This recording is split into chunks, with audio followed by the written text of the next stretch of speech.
আল্লাহ রাব্বুল আলামিন তিনি পরিষ্কার করে বলছেন, এই ঘরের মালিকের ইবাদত করো, তিনি ক্ষুধার সময়ে খেতে দিবেন, আর তিনি তোমাদেরকে বৃষ্টির সময় নিরাপত্তা দান করবেন।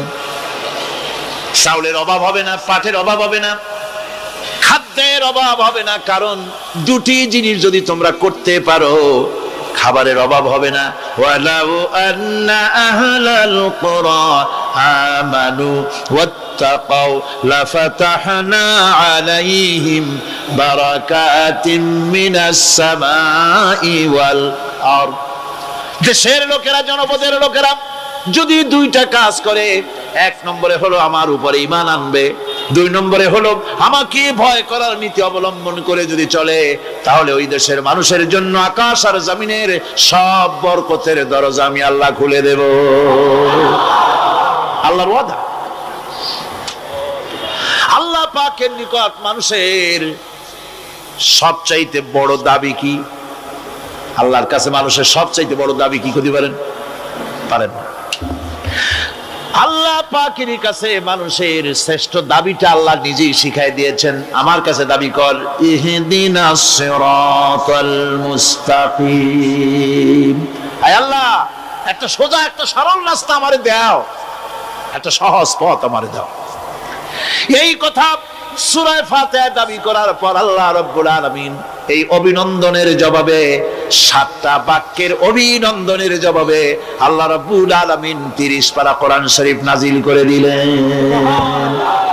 সূরা ফাতিহার এই সওয়ালের জবাবে আল্লাহ পাক বললেন, ওয়া আনি'বুদুনি হাযা সিরাতুম মুস্তাকিম।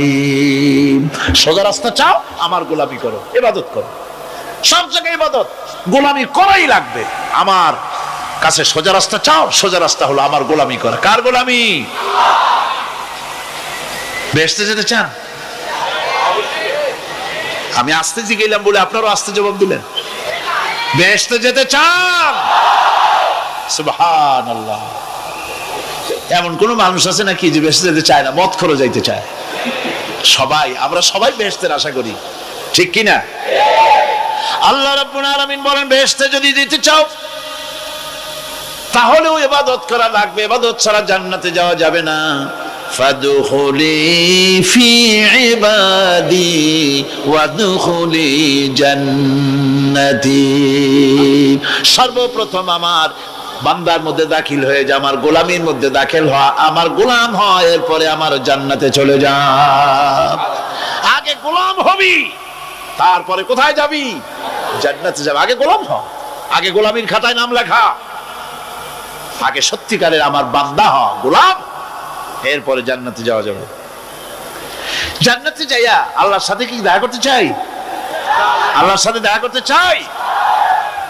আল্লাহ রাব্বুল আলামিন বলেন, ফামান কানা ইয়ারজু লিকা রাব্বিহি ফালইআমাল আমালান সালিহান ওয়া লা ইউশরিক বিইবাদাতি রাব্বিহি আহাদা।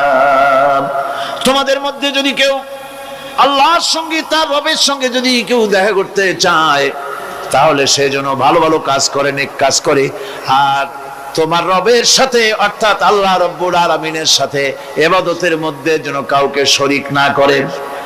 শিরক যদি না করো, খাঁটি গোলাম, খাঁটি বান্দায় যদি পরিণত হতে পারো, কিয়ামতের দিন আল্লাহ রাব্বুল আলামিনের সঙ্গে দিদার নসিব হয়ে যাবে। এই গোলামি করব কতদিন? কতদিন গোলামি করব? এই প্রশ্নের জবাবে আল্লাহ রাব্বুল আলামিন কোরআনে কারীমের মধ্যে জবাব দিয়ে দিয়েছেন, ওয়া'বুদ রাব্বাকা হাত্তা ইয়াতিয়াকাল ইয়াকিন। মৃত্যু পর্যন্ত, যতক্ষণ না নাক দিয়ে শেষ প্রশ্বাসটি, নিঃশ্বাসটি বেরিয়ে যাচ্ছে, ততক্ষণ পর্যন্ত আনুগত্য, গোলামি শব্দ হবে কার? জোরে চিল্লা এখন কার? এই গোলামি জীবনের সব ক্ষেত্রে করতে পারলে আমরা মুসলমান, আর করতে না পারলে মুসলমান নামে মুনাফিক। না পারলে কি? মুনাফিক। বন্ধুগণ, ইয়াকা না'বুদু পর্যন্ত বলে ওয়া ইয়াকা নাস্তাইনের কথাটা শোনাচ্ছি। সূরা ফাতিহার ভিতরে আমরা পড়েন আমার সাথে, ইয়াকা না'বুদু ওয়া ইয়াকা নাস্তাঈন। আয় আল্লাহ, একমাত্র তোমার গোলামি করি আর একমাত্র তোমার কাছে সাহায্য চাই, তুমি ছাড়া কারো কাছে সাহায্য। এটা কি ঠিক? এটা কি আমাদের মনের কথা, ঈমানের কথা? আল্লাহ করুন, আল্লাহ করুন, বলি আমিন। হাদিস শরীফে বলা হয়েছে, ইজা সাআলতা ফাসআলিল্লাহ ওয়া ইজা ইসতাআনতা ফাসতাঈন বিল্লাহ। কিছু চাইতে হলে আল্লাহর কাছে চাও, কিছু বলতে হলে, ভিক্ষা করতে হলে আল্লাহর কাছেই ভিক্ষা করো। কার কাছে ভিক্ষা করবেন? আল্লাহর কাছে বলুন। আমার বন্ধুগণ, আমি আমার ঈমান থেকে কথা বলি, কোরআন এবং হাদিস পড়ে যতটুকু আল্লাহ বোঝার তৌফিক দিয়েছেন সেই কথাগুলি পেশ করার জন্য চেষ্টা করি। বন্ধুগণ, এদিক ওদিক কোন দিকে না ঘুরে মসজিদে যান, মসজিদে গিয়ে নামাজ পড়েন আর আল্লাহর কাছে হাত পেতে আল্লাহরে বলেন। সেজদা গিয়া যখন রব্বুল আলামিনের দরবারে কিছু চাইবেন, হুজুরের কাছে জিজ্ঞেস করা হয়েছে, হুজুর, বান্দা কখন আল্লাহর নিকটবর্তী হয়ে যায়? আল্লাহর নবী বলেছেন, বান্দা যখন সেজদা দেয় তখন বান্দা একেবারে আল্লাহ পাকের কাছে চলে যায়। আল্লাহর কাছে চান, যা দরকার, ছেলে নাই, মেয়ে নাই, বউ নাই, অথবা চাকরি নাই, প্রমোশন চাই, ব্যবসায় উন্নতি চাই, যা দরকার কাকে বলবেন? মনটাকে পরিষ্কার করুন, আজকে মনটাকে সাফ করুন, সমস্ত দুর্বলতা থেকে মনকে উঠায় আনো, বিশ্বাস করুন, যা চাওয়ার, যা বলার সবটা আল্লাহর কাছে। কার কাছে? আমি তার গোলাম। আমি কার গোলাম? আল্লাহ ছাড়া কারো কাছে আমার অভিযোগ তুলবো না, সবটা বলবো আল্লাহর কাছে। বলে দেখেন আল্লাহ পাক কিভাবে আপনাকে সাহায্য করেন। সুবহানাল্লাহ। ভাইরা আমার, আল্লাহ রাব্বুল আলামিন রাসূল করিম সাল্লাল্লাহু আলাইহি ওয়াসাল্লামকে বলেছেন, ফাইদা ফারাগতা ফানসাব ওয়া ইলা রাব্বিকা ফারগাব। যখন তুমি খালি হাত হয়ে যাবে, দাঁড়িয়ে যাবে এবং তোমার রবের কাছে মিনতি জানাবে, কিছু যখন থাকবে না, তোমার রবের কাছে দাঁড়ায় যাও আর তার কাছে মিনতি জানাও, তোমাকে আল্লাহ ভরপুর করে দিবেন। ভান্ডের কোনো অভাব নাই। আমাদের ভান্ড হচ্ছে যত দেব তত কমবে, আর আল্লাহর ভান্ড যত দেয় তত সমান সমান থাকে, মোটেই কমে না, মোটেই কমে না। সুতরাং দয়াল বাবা, বাবাজান, কেবলাজান বাবা কি যে কবে আর কি করবে দিশা করতে পারে না। গান বাজনা, তারপরে গোসল শরীফ, কি জানি হাবিজাবি শরীফ, কোন শেষ বেদাত দিয়ে ভরে গেছে। এগুলি বিশ্বাস করবেন না, বিদআত খারাফা, এর সাথে মুসলমানের কোনো সম্পর্ক নাই। গান বাজনার সাথে মুসলমানের কোনো সম্পর্ক। হাতে কতগুলো ঢোল নিয়ে তারপরে মাজারের কাছে গিয়ে ঢোল বাজায়, কবরের কাছে, মাথায় কতগুলো চুল, দাঁতে ময়লা, মোষগুলা ঠোঁট দুইটা ঢাইকিয়া দাড়ির কাছে এসে পড়ছে। হায় হায় রে, এই রকমের মোষ আমি মাঝে মধ্যে চিন্তা করি যে দই খায় কেমনে এরা। গাঁজা মদ খাইয়া এগুলো মাজার মধ্যে গিয়ে পড়ে থাকে, আর কি জানি আছে ওইটারে ঘষে এগুলো, আর বলে মদিনা যাব কেমনে, মদিনা যাব কেমন। তুই মদিনা যাবি কেমনে? মদ খেয়ে গাঁজা খেয়ে তুই যাবি মদিনা? একটা কথা হইলো? তোর নাপাক কদম আল্লাহ পাকের আরদে মুকাদ্দাসে উঠতে পারে না। বদকার, জিনাকার, শারাবি, কাবাবি, আল্লাহ পাকের নাফরমান, কতগুলা শালু কাপড় গায়ে দিয়া, মাথায় কতগুলা চুল রাখিয়া, তারপরে গ্রামের নামে শরীফ। আশ্চর্য কথা, এই গ্রামের নাম শরীফ, ওই গ্রামের নামের মাথায় গিয়া শরীফ। শরীফ তো মক্কা শরীফ, মদিনা শরীফ, কোরআন শরীফ, হাদিস শরীফ। আর শরীফের দরকার নাই। শরীফের জাত মারছে গ্রামে গ্রামে শরীফ লাগাইয়া, কর্ণফুলী শরীফ, চন্দ্রকোনা শরীফ। আশ্চর্য কথা, শরীফ শব্দের একটা ইজ্জত থাকা উচিত, ঠিক কিনা কন? আপনাদেরকে সতর্ক হতে হবে। আনুগত্য এবং গোলামি সকল ব্যাপারে আল্লাহ পাকের করতে হবে, চাইতে হবে কার কাছে? আল্লাহর কাছে। আমার এই কথা আপনাদের মনে আছে কিনা জানি না, সম্রাট শাহজাহানের সময় এক ফকির, এক ভিক্ষুক ভিক্ষা করে বেড়াতো। 70-80 বছর বয়স হয়ে গিয়েছে। এক লোক বলছে, সারা জীবন তো তোমার ছোটবেলা থেকে ভিক্ষা করতে দেখলাম। সে বলল, মানুষের দেয় তো 2 পয়সা 1 পয়সা, ভিক্ষা ছাড়া করবোটা কি? লোকটি বলল, তোমার একটা পরামর্শ দেই, একদিন সম্রাটের কাছে গিয়ে যে দেখো, একবারে যা দেবে খাইয়া কুলাইতে পারবে না। সম্রাট শাহজাহান কোথায় আছে এখন? দেখো গিয়ে মসজিদে আছে।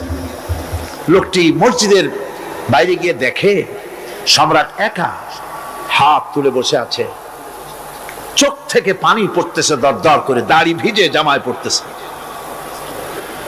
বহুক্ষণ দাঁড়িয়ে আছে। এরপরে সম্রাট তার মোনাজাত শেষ করে বেরিয়ে আসছেন। ফকিরের সঙ্গে দেখা। ফকির বলল, আসসালামু আলাইকুম। তিনি বললেন, ওয়ালাইকুম আসসালাম ওয়া রাহমাতুল্লাহ। ফকির রওনা করেছে। বাদশা বলছে, তুমি তো একজন ভিক্ষুক মানুষ বলি মনে হয়, আমার কাছে তো কেউ কিছু না চাইয়া যায় না, তুমি যে কিছু না চেয়েই চলে যাচ্ছ। ভিক্ষুক বলছে, জাহাপানা, সত্যি কিছু চাইতে এসেছিলাম আপনার কাছে, কিন্তু আপনার অবস্থা দেখে আমার জ্ঞানের চোখ খুলে গেছে। আমি দেখতে পেলাম, আমি যে সম্রাটের কাছে ভিক্ষা চাইতে আসলাম, আমি তো শুধু তাকায় আছি, আমি তো কান্দি না, বরং আমি যার কাছে চাইতে এসেছি তিনি আমার চাইতে আরো নগণ্য ভিক্ষুকের মতো হয়ে কার কাছে যেন হাত পেতে চোখের পানি ফেলে কান্দে। মনে মনে ভাবলাম, সম্রাট কান্দে যে সম্রাটের কাছে, ওই আল্লাহ সারা জীবনে কারো কাছে কিছু চাইব না। আল্লাহর কাছে চাওয়ার অভ্যাস করুন, তিনি দিতে পারেন, সবকিছু তার আছে। এই বিশ্বাস মনের ভিতরে জমাতে হবে, তাহলেই সত্যিকারের মুসলমান আমরা হব। আল্লাহ পাক সত্যিকারের গোলাম আমাদেরকে বানাবেন। আমরা বলি আমিন। তাওহীদ বোঝা যাবে না শিরক না জানলে, শিরক বোঝা যাবে না তাওহীদ না জানলে, দিন বোঝা যায় না রাত না বুঝলে, রাত বোঝা যায় না দিন না হলে, টক বোঝা যায় না মিষ্টি না হলে, মিষ্টি বোঝা যায় না টক বা তিতা না হলে। কথা বুঝতে পেরেছেন? একটার বিপরীত আর একটা, এটাকে বুঝতে হবে। সুতরাং শিরক এটা হচ্ছে আন্দাজ আর অনুমানের উপর। শিরকের ভিত্তি আন্দাজ আর অনুমান। শিরকের ভিত্তি কি? এই কথাগুলি আমার না, আমি কার কথা শোনাতেছি? আমি কি কিসসা কাহিনী শোনাচ্ছি? গাঁজাখুরি গল্প? আল্লাহর কথা। আমার আল্লাহ পাক বলছেন, আলা ইন্না লিল্লাহি মান ফিস সামাওয়াতি ওয়া মান ফিল আরদ। জেনে রাখো, আসমানের বাসিন্দা হোক আর জমিনের বাসিন্দা হোক, সব হতেছে আল্লাহর মালিকানাধীন। কার মালিকানাধীন? ওয়ামা ইয়াত্তাবিউল্লাযীনা ইয়াদউনা মিন দুনিল্লাহি শুরাকা। যারা আল্লাহকে ছাড়া মন গড়া শরীকদারকে ডাকে, আল্লাহরে বাদ দিয়া অন্য শরীকদের যারা ডাকে, তারা এটা ডাকে কিভাবে? ইয়াত্তাবিউনা ইল্লায-যন্না ওয়া ইনহুম ইল্লা ইয়াখরুসুন। তারা নিছক আন্দাজ এবং অনুমানের অনুসারী, আর শুধু কল্পনাই করে। সব কল্পনা, কোনো দলিল নাই। মাজারে গিয়া কিছু চাওয়া, এর কি কোনো দলিল আছে? রাসূলুল্লাহ এরকম করেছেন, সাহাবায়ে কেরাম এরকম করেছেন? আগরবাতি দেওয়া, মোমবাতি দেওয়া, চাদর দেওয়া, এগুলো রাসূলুল্লাহ করেছেন না সাহাবায়ে কেরাম করেছেন? এগুলি সব আন্দাজ এবং অনুমানের উপরে করা। শিরক হচ্ছে অন্ধ অনুকরণের পরিণতি। ওই দেখছি মা বাপ করেছে, মুরব্বীরা করেছে, তাই করে। আল্লাহ পাক বলছেন, যদি তাদের জিজ্ঞেস করে সব কাজ করো কেন তারা? রব্বুল আলামিন বলেন, হাউলাই মা ইয়াবুদুনা ইল্লা কামা ইয়াবুদু আবাউহুম মিন ক্বাবল।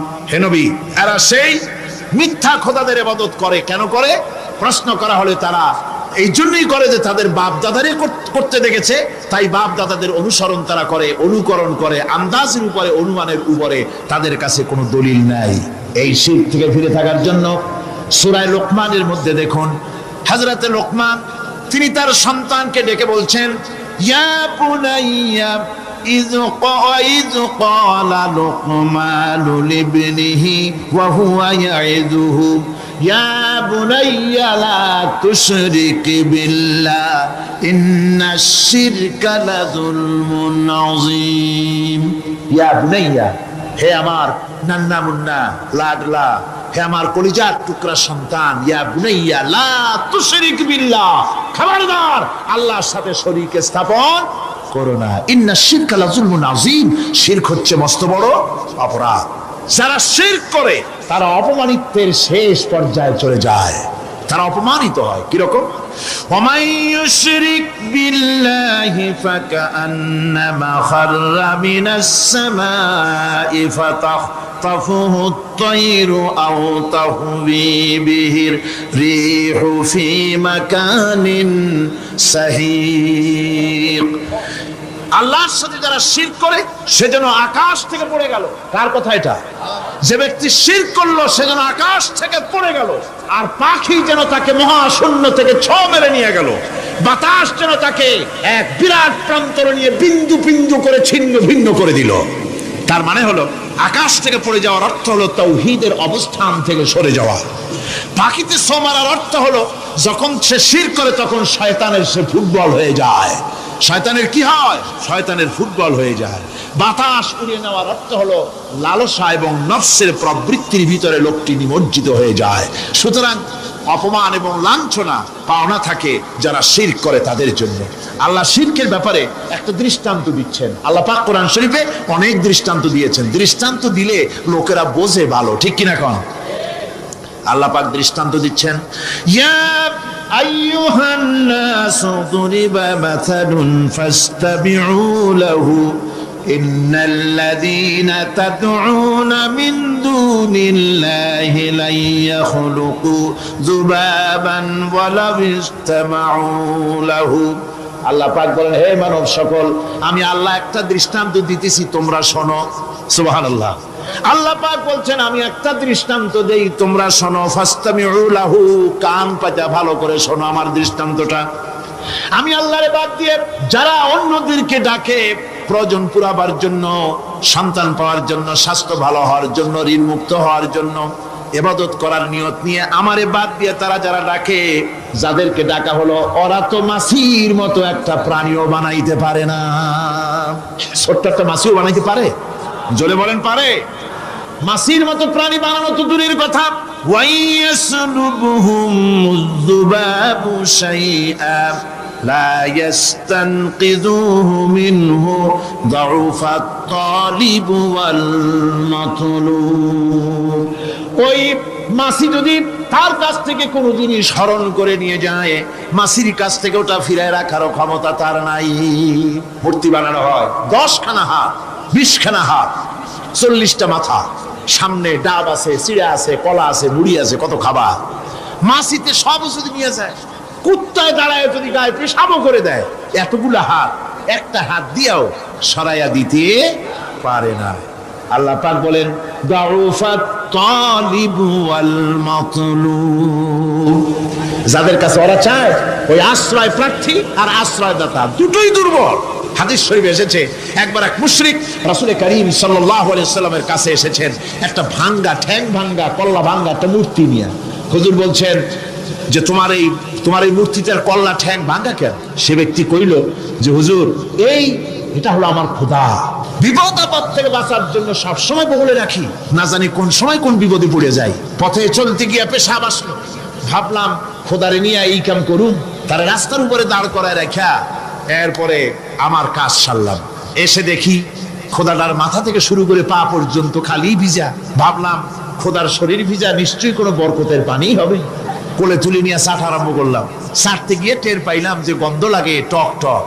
আশ্চর্য কথা, বরকতের পানি এরকমের ঝাঁঝালো গন্ধ, নাক ছিঁড়ে যাওয়ার মতো। বিষয়টা কি? কিসের বরকত? এদিক ওদিক তাকায় দেখি দূরে একটা কুত্তা দাঁড়ানো, আর তার নিচের থেকে পানি টপকাচ্ছে।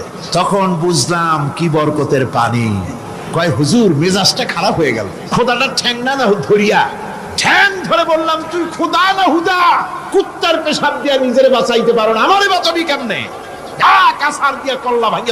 হুজুর জিজ্ঞেস করলেন, আমার কাছে কেন এসেছো?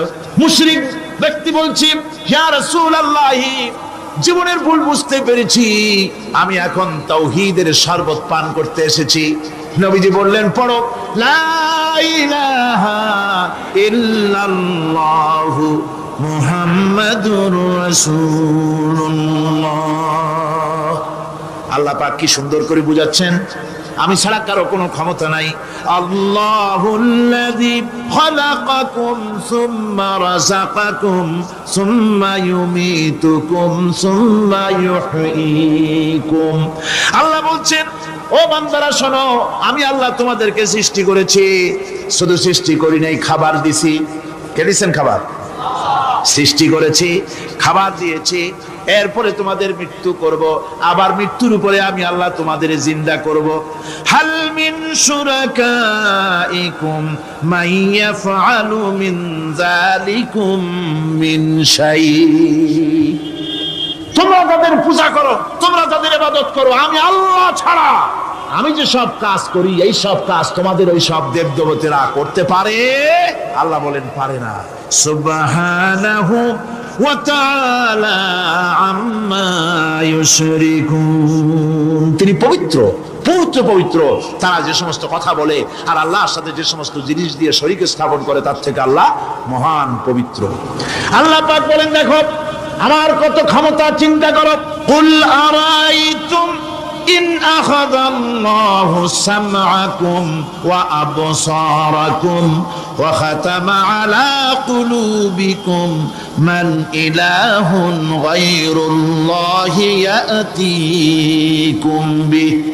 আল্লাহ পাক বলেন, ও নবী আপনি বলেন, বলে দিন, আল্লাহ যদি, তোমরা কি কখনো এই কথা চিন্তা করে দেখেছো, আল্লাহ যদি ইচ্ছে করেন তাহলে তোমাদের কানের শ্রবণ শক্তি আল্লাহ পাক বন্ধ করে দিতে পারেন, ইচ্ছে করলে তোমাদের চোখ দুটির দৃষ্টি শক্তি আল্লাহ পাক কেড়ে নিতে পারেন, ইচ্ছে করলে তোমার বিবেক বুদ্ধি সব লোপ পায়া পাগলে পরিণত করে দিতে পারেন। পারেন কিনা জোরে কোন? আল্লাহ পাক বলেন, কখনই কি সব কথা চিন্তা করেছ? ইচ্ছে করলে আমি তোমার শ্রবণ শক্তি বন্ধ করে দিতে পারি, চোখের দৃষ্টি শক্তি, চোখের নূর কেড়ে নিতে পারি, বিবেক বুদ্ধি লোপ পাওয়া দিতে পারি।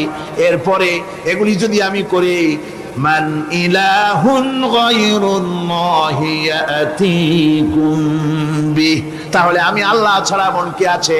আবার তোমার দৃষ্টি শক্তি ফিরায় দিতে পারে, আবার তোমার শ্রবণ শক্তি ফিরায় দিতে পারে, আবার তোমার বিবেক শক্তি ফিরায় দিতে পারে। আছে কি কেউ? আছে? আল্লাহ পাক বলেন, ও ভাই আপনি বলেন, আমার নিয়ামত খায় লাভালাভি করো, আমার নিয়ামত খাও, পানি খাও, মাছ খাও, গোশ খাও, যে পানি না হলে তোমাদের জীবন বাঁচে না। কুল আরাআইতুম ইন আসবাহা মাউকুম গাওরান ফাবাইয়াতিকুম বিমাইন মাইন। নবী বলে দিন, সমুদ্রের পানি, দরিয়ার পানি, কুয়ার পানি, পাতালের পানি, সমস্ত পানি যদি আমি আল্লাহ শুকায় দেই, তাহলে এমন কোন খোদা তোমার আছে নতুন করে পানি আমদানি করে দিতে পারে? কি সুন্দর করে আল্লাহ বুঝাচ্ছেন। সুবহানাল্লাহ, সুবহানাল্লাহ। আল্লাহ পাক আবার বলেন, শোনো বান্দারা, ও নবী আপনি মানুষকে ভালো করে বুঝান। কুল আরাইতুম ইন জাআলাল্লাহু আলাইকুমুল লাইলা সারমাদান ইলা ইয়াউমিল কিয়ামাহ। ও নবী ভালো করে বুঝান, আমি যদি এই রাত্রটাকে টেনে কিয়ামত পর্যন্ত লম্বা করে দেই, এই রাত যদি আর সকাল না হয়, মান ইলাহুন গায়রুল্লাহি ইয়াতিকুম বিদিয়া, আমি আল্লাহ ছাড়া কে আছে এই রাতের অন্ধকার দূর করে দিয়ে সূর্যের আলো এনে দিতে পারে? আছে কেউ? আফালা তাসমাউন, তোমরা শুনতে পাও না? কান নাই? আল্লাহ পাক বলছেন শুনতে পাও না? ইচ্ছে করলে আমি তা করতে পারি। শুধু তাই নয়, কুল আরাইতুম ইন জাআলাল্লাহু আলাইকুমুন নাহারা সারমাদান ইলা ইয়াউমিল কিয়ামাহ, আমি যদি ইচ্ছে করি দিনটাকে টেনে নিয়ে কিয়ামত পর্যন্ত লম্বা করে দিতে পারি। মান ইলাহুন গায়রুল্লাহি ইয়াতিকুম বিলাইলিন তাসকুনুনা ফীহি আফালা তুবসিরুন। তাহলে আমি আল্লাহ ছাড়া কোন শক্তি এমন আছে যে দিনের এই আলোর ঝলকানি দূর করে দিয়ে রাতের পর্দা এনে তোমার জন্য শান্তির ঘুম এনে দিতে পারে, শান্তিপূর্ণ পরিবেশ সৃষ্টি করে দিতে পারে? কে আছে আমি আল্লাহ ছাড়া? তোমরা কি দেখতে পাও না? শুনতে পাও না? কান নাই? চোখ নাই? আল্লাহ পাক এভাবে করে মানুষকে সুন্দর করে করে শিরক থেকে বাঁচার জন্য বলছেন সমস্ত ক্ষমতা হচ্ছে আমি আল্লাহর। সমস্ত ক্ষমতা কার? আল্লাহ পাক বলেন এই শিরক যদি ছেড়ে না দাও, আমি ছাড়া অন্য কারো কাছে যদি সন্তান কামনা করো, স্বাস্থ্য কামনা করো, ঋণ মুক্তির কামনা করো, জেনে রাখো কুল তামাত্তাউ ফাইন্না মাসীরাকুম ইলান নার। আল্লাহ পাক বলেন নবী ওদের বলে দেন ফুর্তি করো, খাও, জনমের মতো লুটে পুটে খাও, এরপরে জায়গা হবে জাহান্নাম। জায়গা হবে কোথায়? শিরক যারা করে তাদের জায়গা হবে জাহান্নাম। আল্লাহ বলে দিয়েছেন ইন্নাহু মাইয়ুশরিক বিল্লাহি ফাকাদ হারামাল্লাহু আলাইহিল জান্নাহ ওয়া মাওয়াহুন নার। যে ব্যক্তি শিরক করবে তার জন্য আল্লাহ পাক জান্নাতকে হারাম করে দিবেন। নাউযুবিল্লাহ। আল্লাহর জান্নাত হারাম, যারা শিরক করবে তাদের জন্য বেহেশত কি? হারাম। আমার বন্ধুগণ, বড় মারাত্মক কথা। খবরদার, এই শিরক থেকে আমাদেরকে বাঁচতে হবে। আল্লাহ সব গুনাহ মাফ করবেন।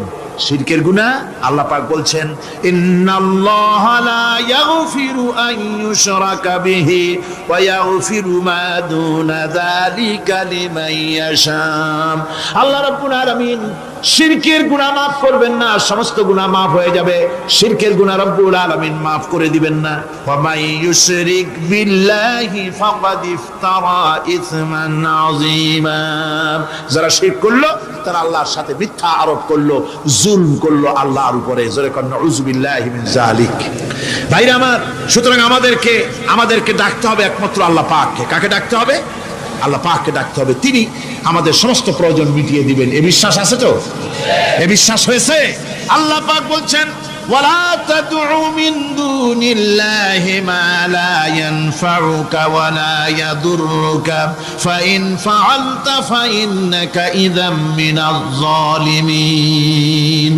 আল্লাহকে ছেড়ে এমন শক্তিকে কেন ডাকো যে শক্তি তোমার কোনো ফায়দা করতে পারবে না, কোনো ক্ষতিও করতে পারবে না, এমনকি ওরা নিজেদেরও কোনো উপকার করতে পারে না। আল্লাহ পাক আরো বলেন ওয়াইয়ামসাসকাল্লাহু বিদুররিন ফালা কাশিফা লাহু ইল্লা হুয়া।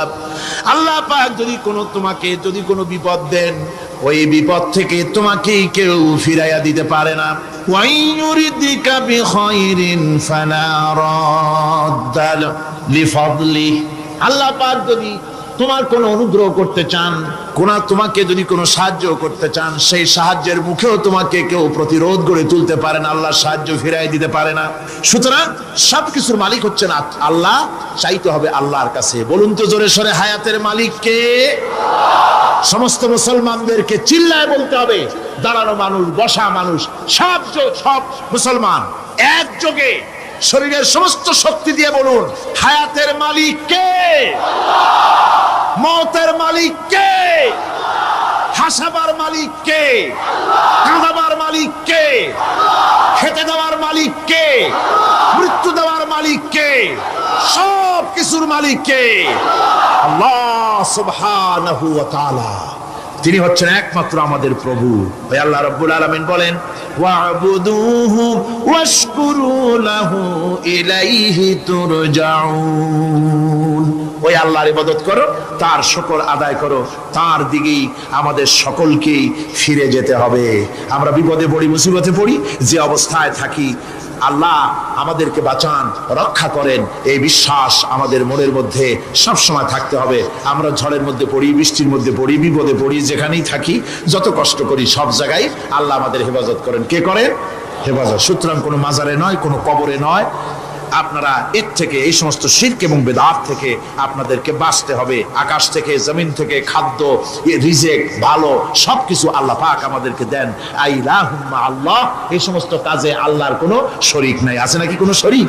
যদি থাকে কুল হাতু বুরহানাকুম ইন কুনতুম সাদিকিন। যদি তোমাদের কোনো দলিল থাকে, যদি সত্যবাদী হও তোমাদের দাবিতে, তাহলে সেই দলিল তোমরা নিয়ে আসতে পারো। আমাদেরকে পরিষ্কারভাবে সবকিছু চাইতে হবে আল্লাহর কাছে। এই ঈমান আজকে পোক্তা হলো তো? জোরে বলেন, পোক্তা হলো? আমরা মোনাজাত করবো এখন। কি করব? মোনাজাত হবে। দাঁড়ানো ভাইরা বসেন, এক মুহূর্তের ভিতরে দাঁড়ানো ভাইরা বসে পড়ুন। আল্লাহর কাছে এখন আমরা চাইবো। আজকে জুমার রাত। আজকে কিসের রাত? যে আল্লাহর এত শক্তির কথা বললাম, সেই আল্লাহর কাছে চাইবো, ভিক্ষা করব আজকে, আল্লাহর কাছে চাইবো। আল্লাহর কাছে চাওয়া থেকে যারা মাহরুম হয় তাদের অবস্থা যে কত করুণ।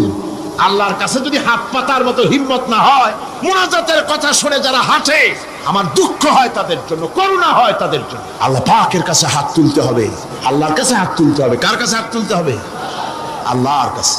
এখন মোনাজাত হবে, দাঁড়ানো ভাইরা বসেন, কোন মুসলমান দাঁড়ানো থাকবেন না। সাহায্য আমরা প্রাণ ভরে চাইবো আল্লাহর কাছে। কার কাছে? একটি হাদিস আপনাদেরকে শোনাতে হয়। রুবিয়া তাবারানি ফি ইসনাদিহি আন্নাহু কানা ফি জামানিন নবী সাল্লাল্লাহু আলাইহি ওয়াসাল্লাম মুনাফিকুন ইউযিল মুমিনিন فقال بعضهم قوموا بنا نستغيث برسول الله صلى الله عليه وسلم من هذه المنافق। তাবারানি হাদিস, এটি সনদ সহকারে হাদিসটি এসেছে।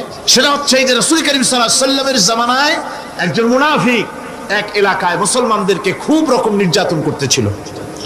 এলাকার মুসলমানেরা বলল যে চলো আমরা যাই, রাসূল করিম সাল্লাল্লাহু আলাইহি ওয়াসাল্লামের কাছে সাহায্য চাই, তিনি যদি মুনাফিক থেকে আমাদের বাঁচান। এবং তারা গিয়ে রাসূলের কাছে মুনাফিক থেকে বাঁচার জন্য সাহায্য চাইলেন। ফাকাল নবী সাল্লাল্লাহু আলাইহি ওয়াসাল্লাম ইন্নাহু লা ইস্তাগাসু বি ওয়া ইন্নামা ইস্তাগাসু বিল্লাহ। শোনো মুসলমানেরা, খবরদার আমার কাছে সাহায্য চাইও না, সাহায্য চাইবে কেবলমাত্র আল্লাহ পাকের কাছে। সাহায্য চাইতে হবে আল্লাহ পাকের কাছে। সুতরাং কোরআন থেকে, হাদিস থেকে আপনাদের সামনে কথাগুলি তাওহীদ এবং শিরকের ব্যাপারে কথাগুলি স্পষ্ট করে বলে দেওয়া হলো।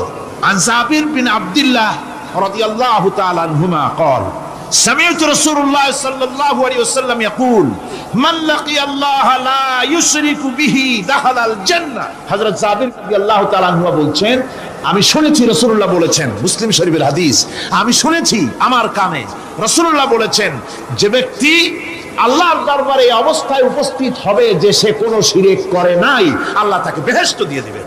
ওয়ামান লাকিয়াহু ইউশরিকু বিহি শাইআন দাখালান নার। আর যে ব্যক্তি আল্লাহর দরবারে উপস্থিত হবে এমন অবস্থায় যে শিরক করেছিল, আল্লাহ পাক তাকে জাহান্নাম দিয়ে দেবে। নাউজুবিল্লাহ পড়েন, নাউজুবিল্লাহ পড়েন। আমার বন্ধুগণ, আরেকটি হাদিস عن جندب رضي الله تعالى عنه قال سمعت رسول الله صلى الله عليه وسلم قبل ان يموت بخمس। রাসূল করিম সাল্লাল্লাহু আলাইহি ওয়াসাল্লামের মৃত্যুর ইন্তেকালের 5 দিন পূর্বে এই হাদিসটি তিনি বলেছেন। হুজুরের ইন্তেকালের 5 দিন পূর্বে, মুসলিম শরীফের হাদিস। হাদিসটি হচ্ছে, হুজুর বলছেন, আলা ওয়া ইন্না মান কানা ক্বাবলাকুম কানু ইয়াত্তাখিযুনা কুবুর আমবিয়াইহিম ওয়া সালিহিহিম মাসাজিদান ফালা ইয়াত্তাখিযুল কুবুর মাসাজিদান ইন্নী নাহাকুম আন যালিক। রাওয়াহু মুসলিম। ইন্তেকালের 5 দিন আগে হুজুর বললেন, সাবধান ও আমার উম্মতেরা, তোমাদের আগে যারা এসেছিল এই পৃথিবীতে, তারা তাদের নবীদের কবরগুলিকে সেজদার জায়গা বানিয়েছিল। তারা তাদের নেককার বান্দাদের কবরগুলিকে তারা মসজিদ বানিয়েছিল, সেখানে তারা সেজদা করত। খবরদার, কোন কবরস্থানকে তোমরা সেজদার জায়গা বানিও না। ইন্নী আনহাকুম আন যালিক, আমি কঠোরভাবে তোমাদেরকে নিষেধ করছি, খবরদার কবরগুলিকে সেজদার জায়গা বানিও না। রাসূলুল্লাহ আরো বলেছেন, কবর জিয়ারত করতে যে সমস্ত মহিলারা যায়, আমাদের দেশে পুরুষও যায়, মেয়ে লোকও যায়। وعن ابن عباس رضي الله تعالى عنهما لعن رسول الله صلى الله عليه وسلم زائرة القبور والمتخذين عليها المساجد والسروج। রাসূল করিম সাল্লাল্লাহু আলাইহি ওয়াসাল্লাম বলেছেন, ইবনে আব্বাস রাদিয়াল্লাহু তাআলা আনহুমা থেকে এই হাদিস বর্ণিত, তিনি বলেছেন, হুজুর বলেছেন যে খবরদার, যে সমস্ত মহিলারা কবর জিয়ারতে যায়, কবরের স্থানে যারা যায়, তাদের উপরে আল্লাহ রাসূল লানত করেছেন। আল্লাহ রাসূল তাদের উপরে অভিসম্পাত দিয়েছেন যে সমস্ত মহিলা কবরের স্থানে যায় আর কবরে বাতি জ্বালায়, কবরে বাতি জ্বালায়, বাতি যারা কবরে জ্বালায়, চিরাগ জ্বালায়, আল্লাহ রাসূল তাদের উপরে লানত করেছেন। সুতরাং কবরে আগরবাতি দেওয়া, মোমবাতি দেওয়া, চাদর দেওয়া, এগুলি মুসলমানদের কাজ নয়, এগুলি মুসলমানদের কাজ। আপনারা খবরদার এগুলি করবেন না। সাহায্য করবেন, টাকা দিবেন, পয়সা দিবেন, সব গরিবদের দেবেন, এতিমদের দেবেন, মাদ্রাসা দিবেন, লিল্লা বডিকে দিবেন, মসজিদে দিবেন, গরিব মানুষকে দিবেন, এতিমদেরকে দিবেন, বিধবাদেরকে দিবেন, মুসলমানকে দিবেন। রাজি আছেন? মাজারে আগর না, চাদরবাতি না, মোমবাতি না, কিচ্ছু না।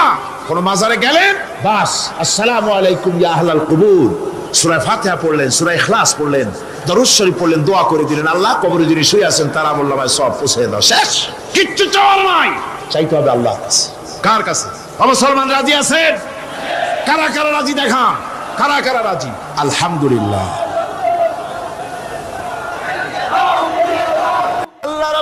আলামিন কোরআন শরীফের ভিতরে বলেছেন লাশ-শামসু ইয়ামবাগি লাহা আন তুদরিকাল কামারা ওয়ালাল লাইলু সাবিকুন নাহার ওয়া কুল্লুন ফি ফালাকি ইয়াসবাহুন।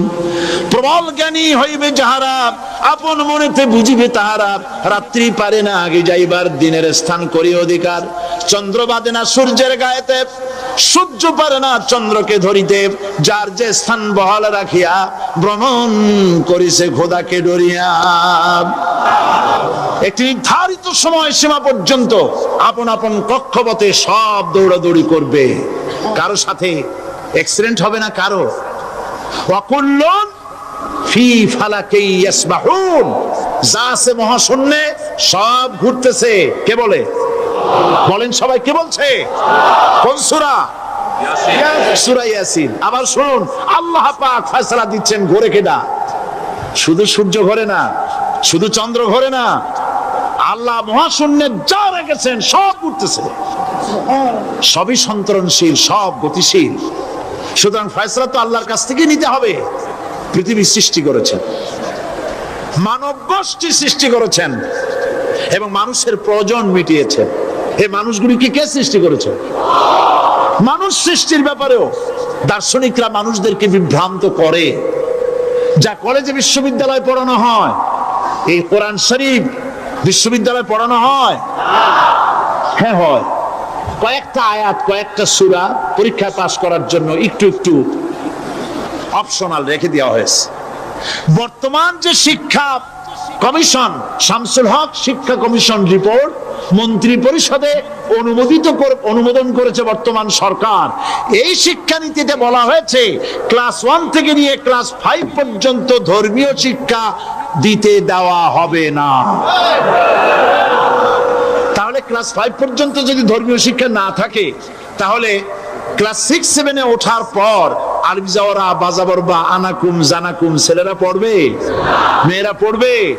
আসল উদ্দেশ্য হলো ইসলাম থেকে জাতিকে দূরে সরাবার জন্য ষড়যন্ত্র। এই সরকারের প্রণীত শিক্ষানীতি আমরা মানি না। আপনারা মানেন? যেই মাদ্রাসা মানুষের চরিত্র সৃষ্টি করে, বর্তমান সরকার সেই মাদ্রাসাগুলি একটা একটা করে ধ্বংস করার পরিকল্পনা গ্রহণ করেছে। সুতরাং আসল শিক্ষা হলো কোরআনের কাছে। আসল শিক্ষা কোথায়? কোরআনের কাছে। কোরআন যদি শিখানো হতো, কোরআন যদি শিখানো হতো কলেজে, বিশ্ববিদ্যালয়, তাহলে গতকাল চট্টগ্রাম বিশ্ববিদ্যালয় থেকে যেসব ছেলেরা বিশ্ববিদ্যালয় কর্তৃপক্ষ কর্তৃক বরাদ্দকৃত, হাইজ্যাক করা নয়, বরাদ্দকৃত 4খানা বাস দিয়ে কোরআন শুনতে আসতে চেয়েছিল, বর্তমান সরকারের তথাকথিত সোনার ছেলেরা আসতে দিল না। কোরআন যদি তারা পড়তো, তাহলে কোরআন শরীফ শুনতে তারাও আসতো। কপাল পড়া। জোরে বলেন কি? আরো জোরে বলেন কি? কপাল পড়া। সব ভালো লাগে, কোরআন ভালো লাগে না। এদেরকে শিখানো হয়েছে, আরে তোমরা তো মানুষ না। বলে আমরা কি? তো তোমাদের ডারউইন বাবাজি বলে নাই, শোনো নাই? কি পড়ো টড়ো তোমরা, বুদ্ধি শুদ্ধি রাখো না। ডারউইন বলেছে, থিওরি অফ ইভলিউশনের মধ্যে বলেছেন মানুষ মানুষ না। বলে কি? মানুষ হলো বান্দর। কপাল পোড়া। কি কপালে লেখা থাকে? কাজে কামে প্রকাশ হয়ে যায়। ডারউইন বলল মানুষ মানুষ না। আল ফ্রয়েড বললেন মানুষ হলো মানুষই ঠিক, তবে মানুষ হলো সেক্স সর্বস্ব জীব। সেক্স সমস্যার সমাধান করলে মানুষের সব সমস্যার সমাধান হয়ে যাবে। কার্ল মার্কস বললেন মানুষ হলো পেট সর্বস্ব জীব, পেট সমস্যার সমাধান করে দিলে সব সমস্যা শেষ। আর ডারউইন বললেন মানুষ মানুষই না, মানুষ কি? বলে বান্দর। ওরাং ওটাং শিম্পাজি আর ব্যাং থেকে মানুষের উৎপত্তি হয়েছে। আমি যখন জীবনের প্রথম শিম্পাজি দেখলাম, ওরাং ওটাং দেখলাম, তখন আমি মনে করেছি যে ডারউইন খামোখা ভুল করে নাই। এইটা দেখেই ও মনে করেছে যে এই হচ্ছে আমার মাতামহের গোষ্ঠী, এই হলো পিতামহের গোষ্ঠী। আপনারা একটু মাথা কাটায় চিন্তা করেন, মানুষ যদি বান্দর থেকে হবে, আজও বানর ফরেস্ট এরিয়া আছে কিনা বাংলাদেশে? চিল্লায় বলেন আছে কিনা? তো মানুষ যদি বান্দর থেকেই হবে, আপনারা কি কোনোদিন দেখেছেন যে একটা বান্দরের কোমর পর্যন্ত মানুষের মতো হয়ে সারছে? আর কিছুদিন গেলেই পুরো মানুষ হয়ে যাবে, গলা পর্যন্ত মানুষের মতো হয়ে গেছে, আর কদিন গেলেই মানুষ হয়ে যাবে। দেখছেন কখনো? আচ্ছা আপনারা বলেন, পাবদা মাছ আপনারা চট্টগ্রামে কি বলেন? পাবদাই বলেন। পাবদা মাছ দেখতে কি মাছের মতো লাগে? বোয়াল মাছের মতো। কোন পাগলে কি বলছে কথা যে বোয়ালের পূর্বপুরুষ পাবদা? পাবদাগুলি পুটি টুটি খাইয়া খাইয়া আস্তে আস্তে বোয়াল হয়ে গেছে, এ কথা কেউ বলে? আচ্ছা শোলের যে ছোট সাইজ, শোল মাছ, গজাল মাছ, এর যে ছোট্ট সাইজ ভর্তা করে খায়, শুটকি বানায় খায়, ওগুলোর কি বলে? টাকি মাছ। এই টাকি মাছ দেখতে শোল মাছের মতো। কেউ পাগলকে আজ পর্যন্ত বলেছে যে একটা মোহ, এই মোহের পেছনে মানুষেরা ঘুরছে, বিবি বাল বাচ্চা এর পেছনে ঘুরছে। অথচ এই বিবি বাল বাচ্চা কিয়ামতের দিন মুসিবত হয়ে দাঁড়াবে মানুষের জন্য। একটা মোহর মধ্যে মানুষ পড়ে আছে, খেল তামাশার ভিতরে পড়ে আছে। আল্লাহ পাক বলছেন, কুল মাতাউদ দুনিয়া কালিলুন ওয়াল আখিরাতু খায়রুল লিমান ইত্তাকা। বলো দুনিয়ার সমস্ত সম্পদ খুবই নগণ্য, আর যে ব্যক্তি পরকালকে বিশ্বাস করে, পরকালের কামনা করে, সেই খোদাভীরু লোকদের জন্য পরকাল হচ্ছে প্রকৃত আবাসস্থল। সেই জায়গাটাই হলো আসল জায়গা। ওই জায়গার জন্য কিছু তৈরি করতে হবে। কোরআনে কারিমে রব্বুল আলামিন বলছেন, আরাদিতুম বিল হায়াতিদ দুনিয়া মিনাল আখিরাহ ফামা মাতাউদ দুনিয়া ফিল আখিরাতি ইল্লা কালিল। তোমরা কি পরকালের জীবনের বিনিময় এই দুনিয়ার জীবনটাই বেশি পরিতুষ্ট হয়েছ? অথচ দুনিয়ার জীবনের সুখ সম্পদ তো পরকালের তুলনায় খুবই নগণ্য। পরকালের সুখ অনেক বেশি, পরকালের দুঃখটা অনেক বেশি, সুখটাও অনেক বেশি। পরকালটা স্থায়ী, সুতরাং দুনিয়ার মোহে না পড়ে পরকালের জন্য জীবনটাকে পরকাল ভিত্তিক জীবন তৈরি করো। আল্লাহ পাক বলছেন, ফাম্মা মান তাগা ওয়া আসারাল হায়াতাদ দুনিয়া ফাইন্নাল জাহিমা হিয়াল মাওয়াব। অথবা যে ব্যক্তি বিদ্রোহ করেছে এবং দুনিয়ার জীবনকে অগ্রাধিকার দিয়েছে, তার জায়গা হচ্ছে জাহান্নাম। জোরে বলেন নাউজুবিল্লাহ। যে ব্যক্তি আল্লাহর সঙ্গে বিদ্রোহ করেছে আর পরকালের জন্য পাথর জোগাড় করে নাই, দুনিয়াকে অগ্রাধিকার দিল, পরকালকে ভুলে গেল, তার জায়গা হলো জাহান্নাম। ওয়া আম্মা মান খাফা মাকামা রাব্বিহি ওয়া নাহান নাফসা আনিল হাওয়া ফাইন্নাল জান্নাতা হিয়াল মাওয়াব। আর যে ব্যক্তি আপন প্রভুর সামনে উপস্থিত হওয়াকে ভয় করেছে এবং আপন প্রবৃত্তিকে লালসা মুক্ত করেছে, লালসার হাত থেকে রক্ষা করেছে, আল্লাহ রাব্বুল আলামিন কিয়ামতের দিন তার জন্য রেখে দিয়েছেন জান্নাত। তার জন্য কোন জায়গা? জান্নাত। আমাদেরকে পরকাল ভিত্তিক জীবন যাপন যদি করি, তাহলে কবরের জবাবগুলি খুব আসান হবে। আর যদি পরকাল ভিত্তিক জীবন যাপন না হয়, কবরটা মুসিবত হয়ে যাবে। হযরত ওসমান রাদিয়াল্লাহু তাআলা আনহু কবরের কাছে গিয়ে খুব কাঁদতেন। সাহাবায়ে কেরাম প্রশ্ন করেছেন, হুজুর, রাসূল করিম সাল্লাল্লাহু আলাইহি ওয়াসাল্লাম যখন জান্নাত ও জাহান্নামের ওয়াজ করেন, তখনও তো এত বেশি আপনি কাঁদেন না, যত বেশি কাঁদেন কবরের কাছে এসে, কারণ কি?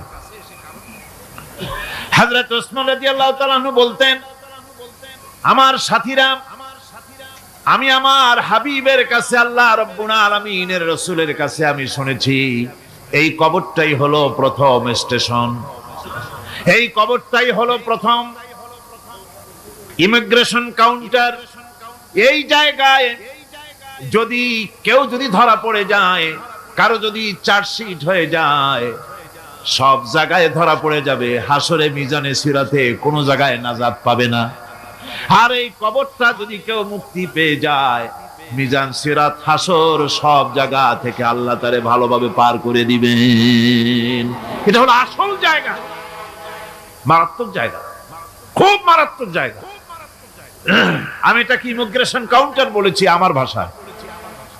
ইমিগ্রেশন কাউন্টার যারা বিদেশ ভ্রমণ করেছেন তারা জানেন। লন্ডন যাবেন, আমেরিকা যাবেন, সৌদি আরব যাবেন, যে কোনো বিদেশে যাবেন, গেলেই পাসপোর্ট তারা দেখবে। পাসপোর্টে আপনার ন্যাশনালিটি কোনটা সেটাই তারা জানতে চাইবে। আপনি কোন দল করেন এটা তারা জানতে চাইবে না। আপনি কোন ভাষায় কথা বলেন তাও তাদের জানার দরকার নেই। প্রথমেই তারা আপনার ন্যাশনালিটি দেখবে, আপনার আইডেন্টিটি কি তারা জানতে চাইবে। তারপরে যদি স্যাটিসফ্যাক্টরি হয়, আপনাকে ভিসা দিয়ে ভেতরে ঢুকবার ব্যবস্থা করে দেবে। আর যদি তারা স্যাটিসফাইড না হয়, তাহলে আপনাকে মেহমানখানায় ঢুকানো হবে গ্রেফতার করে। কবর হচ্ছে এ ধরনের একটি ইমিগ্রেশন কাউন্টার। কবরের ভিতরে মানুষ যখনই রাখা হবে, সঙ্গে সঙ্গে দুজন ফেরেশতা আসবে। কবরের কাছে যারা এসেছিল, দাফন হয়ে যাওয়ার পর এই লোকগুলি 40 কদম যেতে যতক্ষণ লাগে, এর মধ্যেই দুজন ফেরেশতা এসে যাবে। এসে জিজ্ঞেস করবে, মান রব্বুকা, তুমি কোন দল করতে, ওটা তাদের জানার দরকার নেই। চাকরি কিসে করতেন ওটা জানার দরকার নেই। ব্যবসা করতেন না চাকরি করতেন প্রয়োজন নেই। প্রথমেই জিজ্ঞাসা করা হবে ন্যাশনালিটি, প্রথমেই জিজ্ঞাসা করা হবে তার ন্যাশনালিটি সম্পর্কে, তার আইডেন্টিটিটা কি, এবং সেটাকে সত্যায়িত করার জন্য, বোঝার জন্য 3টি প্রশ্ন। প্রথম প্রশ্ন, মান রব্বুকা ওয়া মা দীনুকা ওয়া মান নাবিয়ুকা, তোমার রব কে, তোমার দ্বীন কি, তোমার নবী কে। যদি এই ব্যক্তি বেঈমান হয়, মুনাফিক হয়, সে বলবে হায় হাতা লা আদরি, হায় হাতা লা আদরি, জানি না আমার রবকে, আমি জানি না। তোমার দিন কি, দিন কারে কয় বুঝি না। এরপরে আল্লাহর নবী জনাবে মুহাম্মদ রাসূলুল্লাহ সাল্লাল্লাহু আলাইহি ওয়াসাল্লামকে দেখানো হবে, বলা হবে মা কুনতা তাকুলু ফি হাদার রাজুল, এই ব্যক্তি সম্পর্কে তোমার ধারণা কি নিকে, বলবে আমি চিনি না। নাউযুবিল্লাহ। বাস, এরপরে তার যা হবার তাই শুরু হয়ে যাবে। আর যদি বান্দাটা মুমিন হয়, প্রশ্ন করা হবে মান রব্বুকা, জবাব দেবে রব্বি আল্লাহ, আমার রব আল্লাহ রাব্বুল আলামিন। ওয়া মা দীনুকা, দীনুনা ইসলাম, আমার দিন হচ্ছে ইসলাম। এরপরে আল্লাহর নবীকে দেখানো হবে। কয়েক রকমের বর্ণনা আছে, কোন বর্ণনায় আছে হুজুরের আকারে দেখানো হবে, অথবা রাসূলকে সরাসরি দেখানো হবে। বলা হবে মা কুনতা তাকুলু ফি হাদার রাজুল, এই লোকটি সম্পর্কে ধারণা কি। মুমিন ব্যক্তি বলবে হাদা নবিয়ুনা মুহাম্মাদুর রাসূলুল্লাহ সাল্লাল্লাহু আলাইহি ওয়াসাল্লাম, ইনি আমার তো সেই নবী মুহাম্মাদুর রাসূলুল্লাহ সাল্লাল্লাহু আলাইহি ওয়াসাল্লাম। আমরা যেন এই রকমের জবাব দিতে পারি, আল্লাহ কবুল করো। সকলে জোরে কোন আমিন। জবাব হয়ে যাওয়ার পর গায়ব থেকে আওয়াজ আসবে, ফাফরিশু বিল জান্নাতি ওয়ালবিসু বিল জান্নাহ, ও আমার ফেরেশতারা, আমার এই বান্দাকে জান্নাতের পোশাক পরায়া দাও, আর কবরটাকে জান্নাতের বিছানা বিছায়া দাও। জান্নাতের পোশাক পরায়া দাও, জান্নাতের বিছানা বিছায়া দাও। ইলা মাদ্দা বাসারিহি, তার চোখের দৃষ্টি যতদূর যায় কবরটা ততটা প্রশস্ত করে দাও। এরপর বেহেশতের পোশাক পরাইয়া, বেহেশতের বিছানা বিছায়া ফেরেশতা বলবে নূম কানাউমুল উরুস, ঘুমিয়ে যাও। দুলামিয়া যেমন বাসর সজ্জায় নতুন বউ নিয়ে আরামে ঘুমায়, এরকম আরামে ঘুমায় যাও। ইলা ইয়াউমিল কিয়ামা, কিয়ামত পর্যন্ত ঘুমায় থাকবে, আরামে ঘুমিয়ে থাকবে। এরপরে সিংহায় ফুৎকার হবে, সিংহার ফুৎকারের আওয়াজে তার ঘুম ভেঙে যাবে। বলবে ইয়া ওয়াইলানা মান বা'আসানা মিন মারকাদিনা, হায় আফসোস আমার এত আরামের ঘুম থেকে কে আমাকে জাগ্রত করলো, আমার ঘুমটারে নষ্ট করলো কে? আওয়াজ আসবে, হাদা মা ওয়াদার রহমান ওয়া সাদাকাল মুরসালুন। এটা হচ্ছে রহমানের সেই ওয়াদা, আর মুরসালিনরা নবীরা সত্য কথাই বলেছিলেন। সেই কিয়ামত অনুষ্ঠিত হচ্ছে। আমার বন্ধুগণ, সেজন্য এই দুনিয়ার মোহে পড়ে থাকলে পরে দুনিয়ায় যারা অগ্রাধিকার দিবে দুনিয়াকে পরকালের তুলনায় জবাব দিতে পারবে না কবরের ভিতরে গিয়া। আর যারা পরকালকে অগ্রাধিকার দিবে, দুনিয়ার চাইতে পরকালকে বেশি অগ্রাধিকার দেবে, আর আল্লাহর ভয় কলিজার ভিতরে রাখবে, কবরের জবাব সঠিকভাবে দিতে পারবে, কিয়ামতের দিন আল্লাহ রাব্বুল আলামিন তাদের জন্য জান্নাত দান করবেন। জোরে বলেন আমিন। দুনিয়াটা হচ্ছে দুনিয়া যেখানে আমরা আসি। আমি আগেই বলেছি দুনিয়া হচ্ছে আদনা শব্দ থেকে এর উৎপত্তি হয়েছে। তুচ্ছ, নিকৃষ্ট, এটার দাম নাই, এটার মূল্য নাই।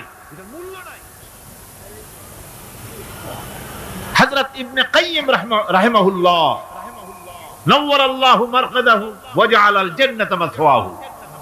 হযরত ইবনে কাইয়িম তিনি বলছেন, সুন্দর করে বলছেন দুনিয়া সম্পর্কে, মা মাদা ফিদ দুনিয়া আহলামুন ওয়া মা বাকিয়া মিনহা আমানি ওয়াল ওয়াক্তু বাইনাহুমা দায়ুন। মা মাদা ফিদ দুনিয়া আহলামুন, জীবনের যে অংশ ফেলে এসেছি সেটা আজ একটা স্বপ্ন। ওয়া মা বাকিয়া মিনহা আমানি, আর জীবনের যে অংশ সামনে বাকি আছে সেটা এখন একটা আকাঙ্ক্ষা। ওয়াল ওয়াক্তু বাইনাহুমা দায়ুন, আর এর মাঝখান থেকে সময় সব চলে যাচ্ছে। কত বড় কথা চিন্তা করেছেন? জীবনের যে অংশ ফেলে এসেছি তা আজকে স্বপ্ন, তা কি বলেন? স্বপ্ন। আর সামনে যা আছে সেটা আকাঙ্ক্ষা, আর মাঝখান থেকে সময় সব চলে যাচ্ছে। এরপরে তিনি বলছেন, ওয়ামান ইয়াসহাবিদ দুনিয়া ইয়াকুন মিসলা কাবিদিন আলাল মাই খালাতুহু ফুরুজুল আসাবিঈ। দুনিয়াদারের অবস্থা হচ্ছে এই, কেউ যদি দুই হাতে পানি খামসায় ধরে, দুই হাতে কি ধরছে বলেন?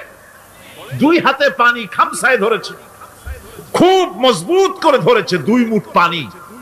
বলেন থাকবে কতটুকু? কতটুকু থাকবে? 1 ফোঁটাও থাকবে না, কারণ তার আঙ্গুলের ফাঁক তার সাথে খেয়ানত করবে। আঙ্গুলের ফাঁক দিয়া পানিগুলি সব বেরিয়ে চলে যাবে। সুতরাং দুনিয়া যারা চায় তারা ঠিক পানি খামসায় ধরলে পানি যেমন হাতের ভেতর থেকে খেয়ানত করে চলে যায়, যারা দুনিয়া চায় দুনিয়াও তাদেরকে এভাবে ফাঁকি দিয়ে চলে যায়। তবুও দুনিয়ার মায়া মানুষের এত বেশি। আল্লাহর নবী বলেন, লাউ কানা লি ইবনি আদামা ওয়াদিন মিন যাহাবিন লাহাব্বা ইয়াকুনা লাহু সানিন। এই পৃথিবীতে যদি কাউকে একটা মাঠ ভরে যদি সোনা দেওয়া যায়, লোকটা বলবে রব্বুল আলামিন, আমি যদি আরেকটা মাঠ এরকম সোনা ভরা পেতাম। দ্বিতীয় আরেকটা মাঠ দেওয়া হলে আবার বলবে যদি তৃতীয় আরেকটা মাঠ সোনা ভরে যদি পেতাম। নবীজি বলেন, ওয়ালা ইয়ামলাউ জাওফু ইবনু আদামা ইল্লা তুরাব।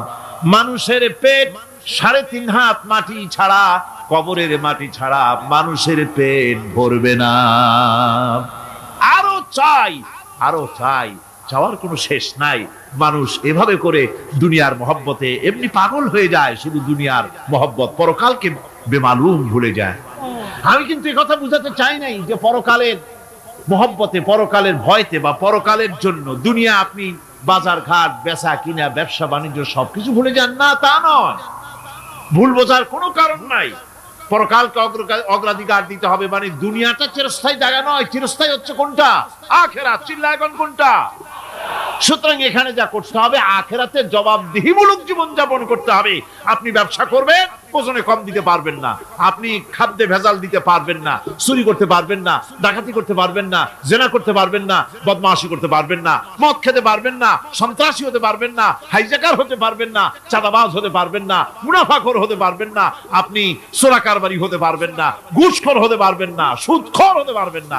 এই সব কাজ পরকালকে বিশ্বাস করলেই এ সমস্ত কাজ থেকে মানুষ বিরত থাকতে পারে। কথা ঠিক কিনা? এটাই হচ্ছে। সুতরাং এই পৃথিবী থাকবে না, এটা কি চিরকাল থাকবে না, এর একটা পরিসমাপ্তি ঘটবে। যেমন করে সারা বছর লেখাপড়া করার পর কলেজে, বিশ্ববিদ্যালয়, মাদ্রাসায়, হাই স্কুলে, সব জায়গায় সারা বছর লেখাপড়া করার পর যেমন পরীক্ষা দেওয়ার একটা দিন আসে, সারা বছর ব্যবসা করার পর হিসাব নিকাশ করার যেমন একটা সময় আসে, সারা মাস চাকরি করার পর বেতন পাওয়ার যেমন একটা দিন আসে, সারা জীবন চাকরি করার পর পেনশন পাওয়ার যেমন একটা সময় আসে, অনুরূপ ভাবে এই দুনিয়া যেদিন শেষ হয়ে যাবে, আল্লাহ নির্ধারিত সময় শেষ হয়ে যাওয়ার পর একটা সময় আসবে যখন আল্লাহ রব্বুল আলামিন সব শেষ করে দিবেন, লন্ডভন্ড হয়ে যাবে, কিছুই থাকবে না। কোরআনে কারিমে আল্লাহ সব বলেছেন, কোরআনে সব আল্লাহ বলে দিয়েছেন। আল্লাহ পাক বলেন এই পৃথিবীর সব কেমন ভাবে ধ্বংস হবে তার চিত্র আল্লাহ পাক কোরআনে কারিমে তুলে ধরেছেন। ইযাস সামাউ ফাতারাত ওয়া ইযাল কাওয়াকিবু তাসারাত ওয়া ইযাল বিহারু ফুজ্জিরাত ওয়া ইযাল কুবুরু বু'সিরাত। যখন আকাশসমূহ দীর্ণ বিদীর্ণ হয়ে যাবে, তারকাগুলি বিক্ষিপ্ত হয়ে ছিটকে পড়বে, আর সমুদ্রগুলি উচ্ছ্বসিত হয়ে পড়বে, কবরগুলি সব তার ভেতরে যা আছে উদ্গীরণ করে দেবে, তারকাগুলি স্থিমিত হয়ে যাবে। এরপরে সমস্ত আকাশগুলি কাতাইয়িস সিজিল্লিল কুতুব, কিতাবের পৃষ্ঠার মতো একটার পরে একটা ঠাস ঠাস করে পড়তে থাকবে, চূর্ণ বিচূর্ণ হয়ে ভেঙে চুরে একাকার হয়ে যাবে। পাহাড়গুলিকে উড়িয়ে দেওয়া হবে, চন্দ্র এবং সূর্য একাকার হয়ে যাবে। আল্লাহ রাব্বুল আলামিন বলেন ফাইদা বারিকাল বাসার ওয়া খাসাফাল কমার ওয়া জুমিআশ শামসু ওয়াল কমার। চক্ষু যখন বিস্ফারিত হয়ে যাবে, চাঁদ যখন তার আলো হারিয়ে ফেলবে, সূর্য যখন তার আলো হারিয়ে ফেলবে, চাঁদ আর সূর্য সব একাকার হয়ে যাবে, সেই সময়ের অবস্থাটা কি চিন্তা করো। মানুষ হয়রান হয়ে দৌড়াদৌড়ি করবে। ওয়াহুমিলাতিল আরদু ওয়াল জিবালু ফাদুক্কাতা দাক্কাতান ওয়াহিদা। জমিন এবং পাহাড়গুলির মধ্যে আল্লাহ রাব্বুল আলামিন সংঘর্ষ বাঁধিয়ে দিবেন, পাহাড়গুলি ভেঙে চুরে টুকরা টুকরা হয়ে যাবে, পাহাড়গুলি উঁচু করে জমিনের উপরে আছাড় মেরে আল্লাহ রাব্বুল আলামিন ভেঙে চুরে চুরমার করে দিবেন। সুবহানাল্লাহ। ওয়া তাকুনুল জিবালু কালইহনিল মানফুস। পাহাড়গুলো পেঁজা ধোনা তুলার মতো করে উড়িয়ে দেওয়া হবে, পাহাড় উড়ে যাবে। সুবহানাল্লাহ। পাহাড় পাথরের তৈরি করা পাহাড়, এই পাহাড়গুলি তুলার মতো হয়ে উড়বে কিভাবে? আমি এই দৃশ্য নিজের চোখে কিছুটা হলেও দেখছি। আজ থেকে 10 দিন আগে আমি ইতালি সফর করে এসেছি। ইতালির রাজধানী রোম। রোম প্রাচীন সভ্যতার লালন ভূমি। কোরআনে কারিমে সূরায়ে রোম রয়েছে, এই রোম সেই রোম। এখানের বাদশার কাছে রাসূল করিম সাল্লাল্লাহু আলাইহি ওয়াসাল্লাম হেরাক্লিয়াসের কাছে চিঠি পাঠিয়েছিলেন, সেই রোম। 12 থেকে 15 হাজারের মতো বাংলাদেশি মুসলমান সেখানে আছে। জুমার দিন, যেদিন আমি গেলাম তার পরের দিনই জুমা ছিল। জুমার নামাজ পড়লাম ভ্যাটিকানের কাছেই বিশাল মসজিদ, ইউরোপের ভিতরে সবচাইতে বড় মসজিদ এটা। রোম ইসলামের দুশমনদের রাজধানী। সেইখানে যখন আযান হচ্ছে আশহাদু আন্না মুহাম্মাদার রাসূলুল্লাহ, আমার অনুভূতির কথা আপনাদেরকে বোঝাতে পারবো না, কি অনুভূতির সৃষ্টি হয়েছে আমার ভেতরে। ভ্যাটিকানের পোপ এক পাশে, কিছু দূরেই ভ্যাটিকান, ওটা হচ্ছে গোটা পৃথিবীর সমস্ত খ্রিস্টানদের কাবা, ভ্যাটিকান। তার পাশেই বিশাল মসজিদ, সেখানে নামাজ পড়লাম। চিন্তার ভেতরে আসলো আল্লাহ রাব্বুল আলামিন তার হাবিবের নাম, তার তাওহীদ, তার রিসালাতকে কিভাবে বিশ্বময় ছড়িয়ে দিলেন। আবু জাহেল চাইছিল মুহাম্মদ সাল্লাল্লাহু আলাইহি ওয়াসাল্লামকে স্তব্ধ করে দেবে মক্কার জীবনেই। কত বদনাম, সাহের, কাহেন, কাযযাব, শায়ের, নাউযুবিল্লাহি মিন যালিক, কত গালাগালি করলো। আর আল্লাহ শুনালেন, হাবিব চিন্তার কোনো কারণ নাই, ওয়া রাফা'না লাকা যিকরাক, আমি আপনার প্রশংসা বিশ্বময় ছড়িয়ে দেব। সুবহানাল্লাহি ওয়া বিহামদিহি। রোম প্রোগ্রাম শেষ করে আমাকে তারা নিয়ে গেল, যেটা আমি বলছি সফর কাহিনী শোনাবার সময় এটা না, যেহেতু এর সঙ্গে প্রাসঙ্গিক সেজন্য বলছি। পাহাড় কেমনে তুলার মতো হয়ে উঠবে তার নজির দেখেছি। রোম শহর থেকে 300 মাইল দূরে, 300 কিলোমিটার দূরে নেপোলিয়ান বোনাপার্ট তার বাড়ি, এবং ওটা তার নামে একটা প্রভিন্স। ভূমধ্য সাগরের পারে ভিসুভিয়াস, পৃথিবীর সবচাইতে বড় আগ্নেয়গিরি, সেটা দেখাতে নিয়ে যাওয়া হলো আমাকে। যে পাহাড়টা পৃথিবীর মাটি থেকে তার চূড়া হচ্ছে 3 মাইল উঁচু, এর 2 মাইল গাড়িতে করে ঘুরে ঘুরে যাওয়া যায়, এরপর আর গাড়িতে যাওয়া যায় না, বাকিটুকুন যেতে হবে হেঁটে হেঁটে। পাহাড়ের উপরে অক্সিজেন কম, বেশ কষ্ট হচ্ছিল উঠতে। জীবনে প্রথম পাহাড়ে চড়েছি জাবালে নূর, রাসূল করিম সাল্লাল্লাহু আলাইহি ওয়াসাল্লামের উপরে যেখানে ওহী হয়েছিল সর্বপ্রথম। পাহাড় চড়ার একটা অভিজ্ঞতা ওখান থেকে আমার কিছুটা হয়েছিল। খুব কষ্ট হলো বাকি 1 মাইল উঠতে। যখন ভিসুভিয়াসের একদম শীর্ষে চলে গেছি, সেখানে গিয়ে আমার সাথে 15-20 জন লোক ছিল। আমি নিজে আল্লাহু আকবার বলে আমার গলা থেকে আওয়াজ বেরিয়ে গেল। আমি দেখতে পেলাম ভিসুভিয়াসের শীর্ষে বিশাল গর্ত। আমার মনে হয় গর্তটা এই মাঠের 1/4 হবে, এই মাঠের 1/4 হবে গর্তটা। সেই গর্তটার গভীরতা হচ্ছে 1.5 কিলোমিটার। এইখান থেকে পাথরগুলি উত্থিত হয়েছে, আগ্নেয়গিরি পাথর আগুনে গলে লাভা হয়ে এগুলি পাহাড় বেয়ে উপচে পড়েছে, চতুর্দিকে 12 মাইল ছড়িয়ে গিয়েছে। আমার মনে পড়লো ওয়াকুদুহান নাস ওয়াল হিজারা, জাহান্নামের আগুনের ইন্ধন হবে মানুষ আর পাথর। আমি সেখানে সেজদায় পড়ে গিয়া কান্নাম আর বললাম, আল্লাহ জাহান্নামের আগুন হারাম করে দিও আমাদের জন্য। পাথর কিভাবে গললো, গলে পাথরগুলি গলে পুড়ে চতুর্দিকে পড়েছে আর ছিটকেছে, চতুর্দিকে ছিটকে পড়েছে।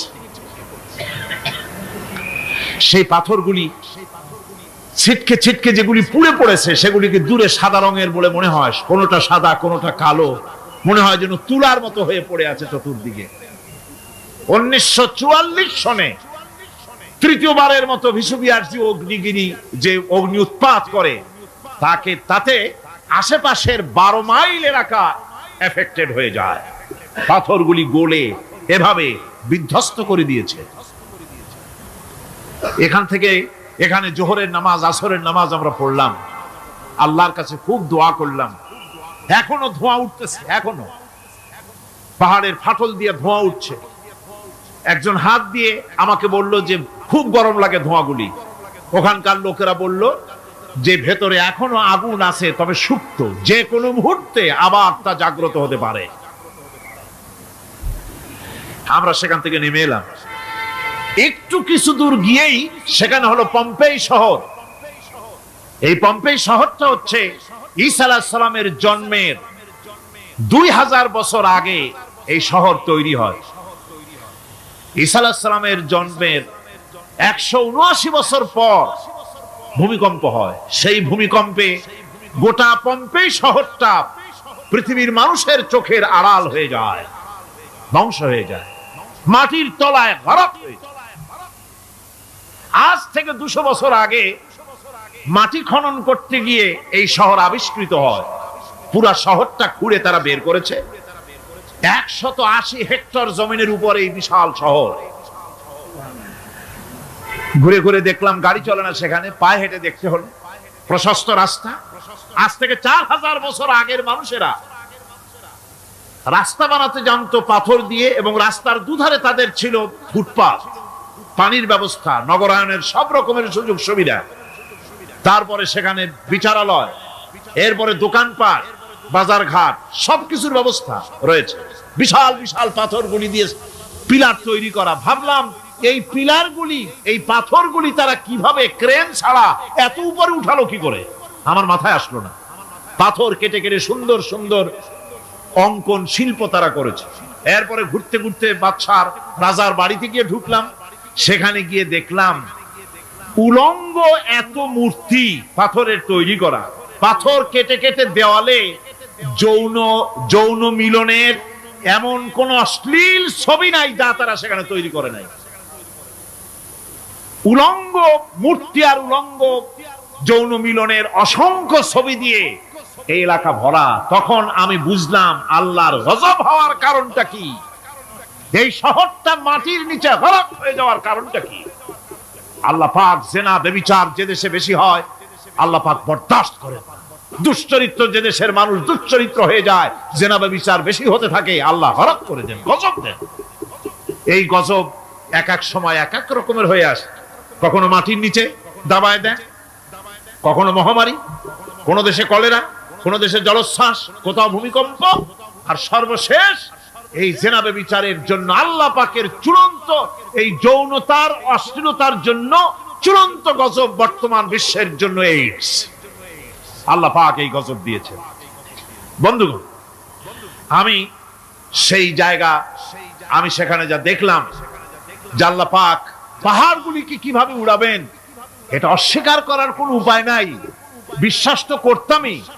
তবে হযরত ইব্রাহিম আলাইহিস সালাম যেমন বলেছিলেন, রব্বি আরিনি কাইফা তুহিল মাউতা, হায় আল্লাহ তুমি মরাকে জিন্দা করবা কেমনে? আল্লাহ পাক বলেন আওয়ালাম তুমিন, তুমি বিশ্বাস করো না? ইব্রাহিম আলাইহিস সালাম বললেন বালা, অবশ্যই বিশ্বাস করি, ওয়ালাকিন লিয়াতমাইন্না কলবি, যদি চোখে দেখতাম তাহলে আমার অন্তরাত্মা খুব ঠান্ডা হতো। আল্লাহ রাব্বুল আলামিন চোখে দেখায় দিলেন জিন্দা কেমনে মুর্দা হবে, মুর্দা কেমনে জিন্দা হবে, আল্লাহ দেখায় দিলেন। পাহাড় উড়ায় দিবেন আল্লাহ রাব্বুল আলামিন। একথা কলিজার মধ্যে এটার উপর ঈমান বিশ্বাস, কিন্তু আল্লাহ চোখে দেখাইছেন, ঈমান আরো মজবুত হয়েছে, যা ছিল আরো মজবুত হয়েছে। সুবহানাল্লাহ। আল্লাহর ভয়তে কলিজা কেঁপেছে। আমি পাহাড়ের উপরে কেঁদেছি, যার যার হয়ে কেঁদেছি। বন্ধুগণ, আল্লাহ সুবহানাহু ওয়া তাআলা এই জন্য বলেছেন কুল সিরু ফিল আরদ, আমার জমিন ঘোরো, ভালো করে দেখো, কাইফা কানা আকিবাতুল মুকাজ্জিবিন, মহা সত্যকে যারা অস্বীকার করেছে তাদের পরিণতি আমি কি করে দিয়েছি, এগুলি চোখে ভালো করে তাকায় দেখো। আমার বন্ধুগণ, সুতরাং এই পৃথিবীর অবসান হবে, এই পৃথিবী ধ্বংস হবে, এই পৃথিবী চূড়ান্ত ভাবে শেষ হয়ে যাবে। ও হ্যাঁ, আরেকটি কথা বলতে হয়, সেটা হচ্ছে যে এই রোম থেকে আরেকটু দূরে 900 মাইল দূরে হচ্ছে সিসিলি। 900 মাইল দূরে, সেখানে এই সিসিলি মুসলমানেরা শাসন করেছিল 350 বছর। সেই সিসিলিতে রয়েছে 360টা মসজিদ মুসলমানদের করা। সমস্ত মসজিদগুলি আজ তালা বন্ধ, একটা মসজিদও খোলা নাই। সেখানকার মুসলমানেরা ওয়াজ শুনতে এসেছিল রোমে। আমি তাদের জন্য পরামর্শ দিয়েছি যে গভর্নমেন্টের কাছে তোমরা দাবি জানাও যে অন্তত একটা মসজিদের দরজা আমাদের জন্য খুলে দাও। রোমের অবস্থানরত প্রবাসী বাংলাদেশি মুসলমানেরা আমাকে বলেছে, তাদের অনেকের বাড়ি চট্টগ্রামেও আছে, আমাকে বলেছে তাদের চোখে পানি আসছে বলার সময় যে চিরঙের তাফসীর মাহফিল যখন আসে কলজেটা কাঁদতে থাকে যাওয়ার জন্য। তো যাওয়া তো সম্ভব না এত দূর থেকে, আমাদের সালাম বলে দিবেন যত লোক আসবে, আর আমাদের জন্য দোয়া করতে বলবেন যেন এই রোমের ভিতরে আমরা ইসলামের আদর্শের ভিত্তিতে আমরা যেন চলতে পারি। আপনারা দোয়া করুন তাদের জন্য। ভাইরা আমার, এই পৃথিবী একদিন পরিসমাপ্তি ঘটবে এবং আল্লাহর দরবারে আমাদেরকে উঠতে হবে এবং সেখানে আমাদের বিচার হবে। সেখানে আমাদের কি হবে? বিচার হবে। আল্লাহ পাক বিচারটাকে নির্ভুল করার জন্য, সঠিক করার জন্য প্রত্যেকের গলায় আমলনামা ঝুলায় রাখছেন। এখানে রেকর্ডের ব্যবস্থা করা হয়েছে।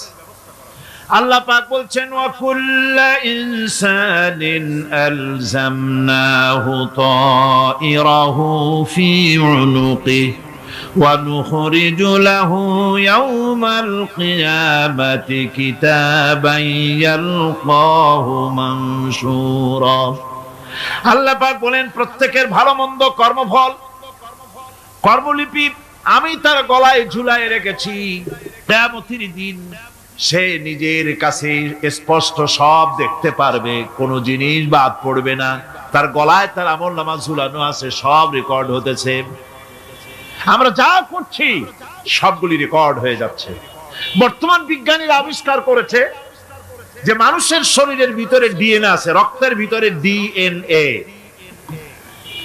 এটা একটা কোড। মানুষের রক্তের ভিতরে ডিএনএ আছে। যেমন তার ব্রেনের ভিতরে কতগুলি কোষ আছে, এক একটা কোষ এক এক ধরনের কাজ করে, অনুরূপ ভাবে তার শরীরের ভিতরে রক্তের ভিতরে ডিএনএ আছে। এই ডিএনএটা কি? এই ডিএনএটা হচ্ছে, এই ডিএনএ একটা কম্পিউটারের মতো কাজ করতেছে। লোকটা কি করবে, কোথায় যাবে, সে ভালো হবে মন্দ হবে কি হবে, সব তার ডিএনএ এর মধ্যে রেকর্ডকৃত আছে। এটা বোঝার জন্য একটা সুন্দর দৃষ্টান্ত দেওয়া যায়। যেমন এই কাগজটাকে আপনারা মনে করুন একটা গাড়ির একটা ব্লুপ্রিন্ট, একটা গাড়ির ব্লুপ্রিন্ট। এখানে লেখা আছে গাড়ি কিভাবে তৈরি হবে। এই কাগজটা নিয়ে ঘরের মধ্যে রেখে দিলেন। এখন এই কাগজটা থেকেই অটোমেটিক গাড়ির উইন্ডো তৈরি হলো, শিল তৈরি হলো, গাড়ির বডি তৈরি হলো, চেসিস তৈরি হলো, টায়ার তৈরি হলো, ইঞ্জিন তৈরি হলো, ব্যাটারি তৈরি হলো, পেট্রোল নিল, আর কোন রকমের ড্রাইভার ছাড়াই গাড়ি চলতে আরম্ভ করলো। এই কথাটা যদি মনের মাথার মধ্যে আনতে পারেন যে এটা কিভাবে হইতে পারে, এতে লেখা অনুযায়ী যেভাবে হওয়া যদি সম্ভব হয়, অনুরূপ ভাবে মানুষের রক্তের ভিতরে ডিএনএ এরা আবিষ্কার করেছে। এর ভিতরে মানুষের ভালো মন্দ, কোথায় যাবে কি করবে, সবকিছুর মধ্যে রয়েছে।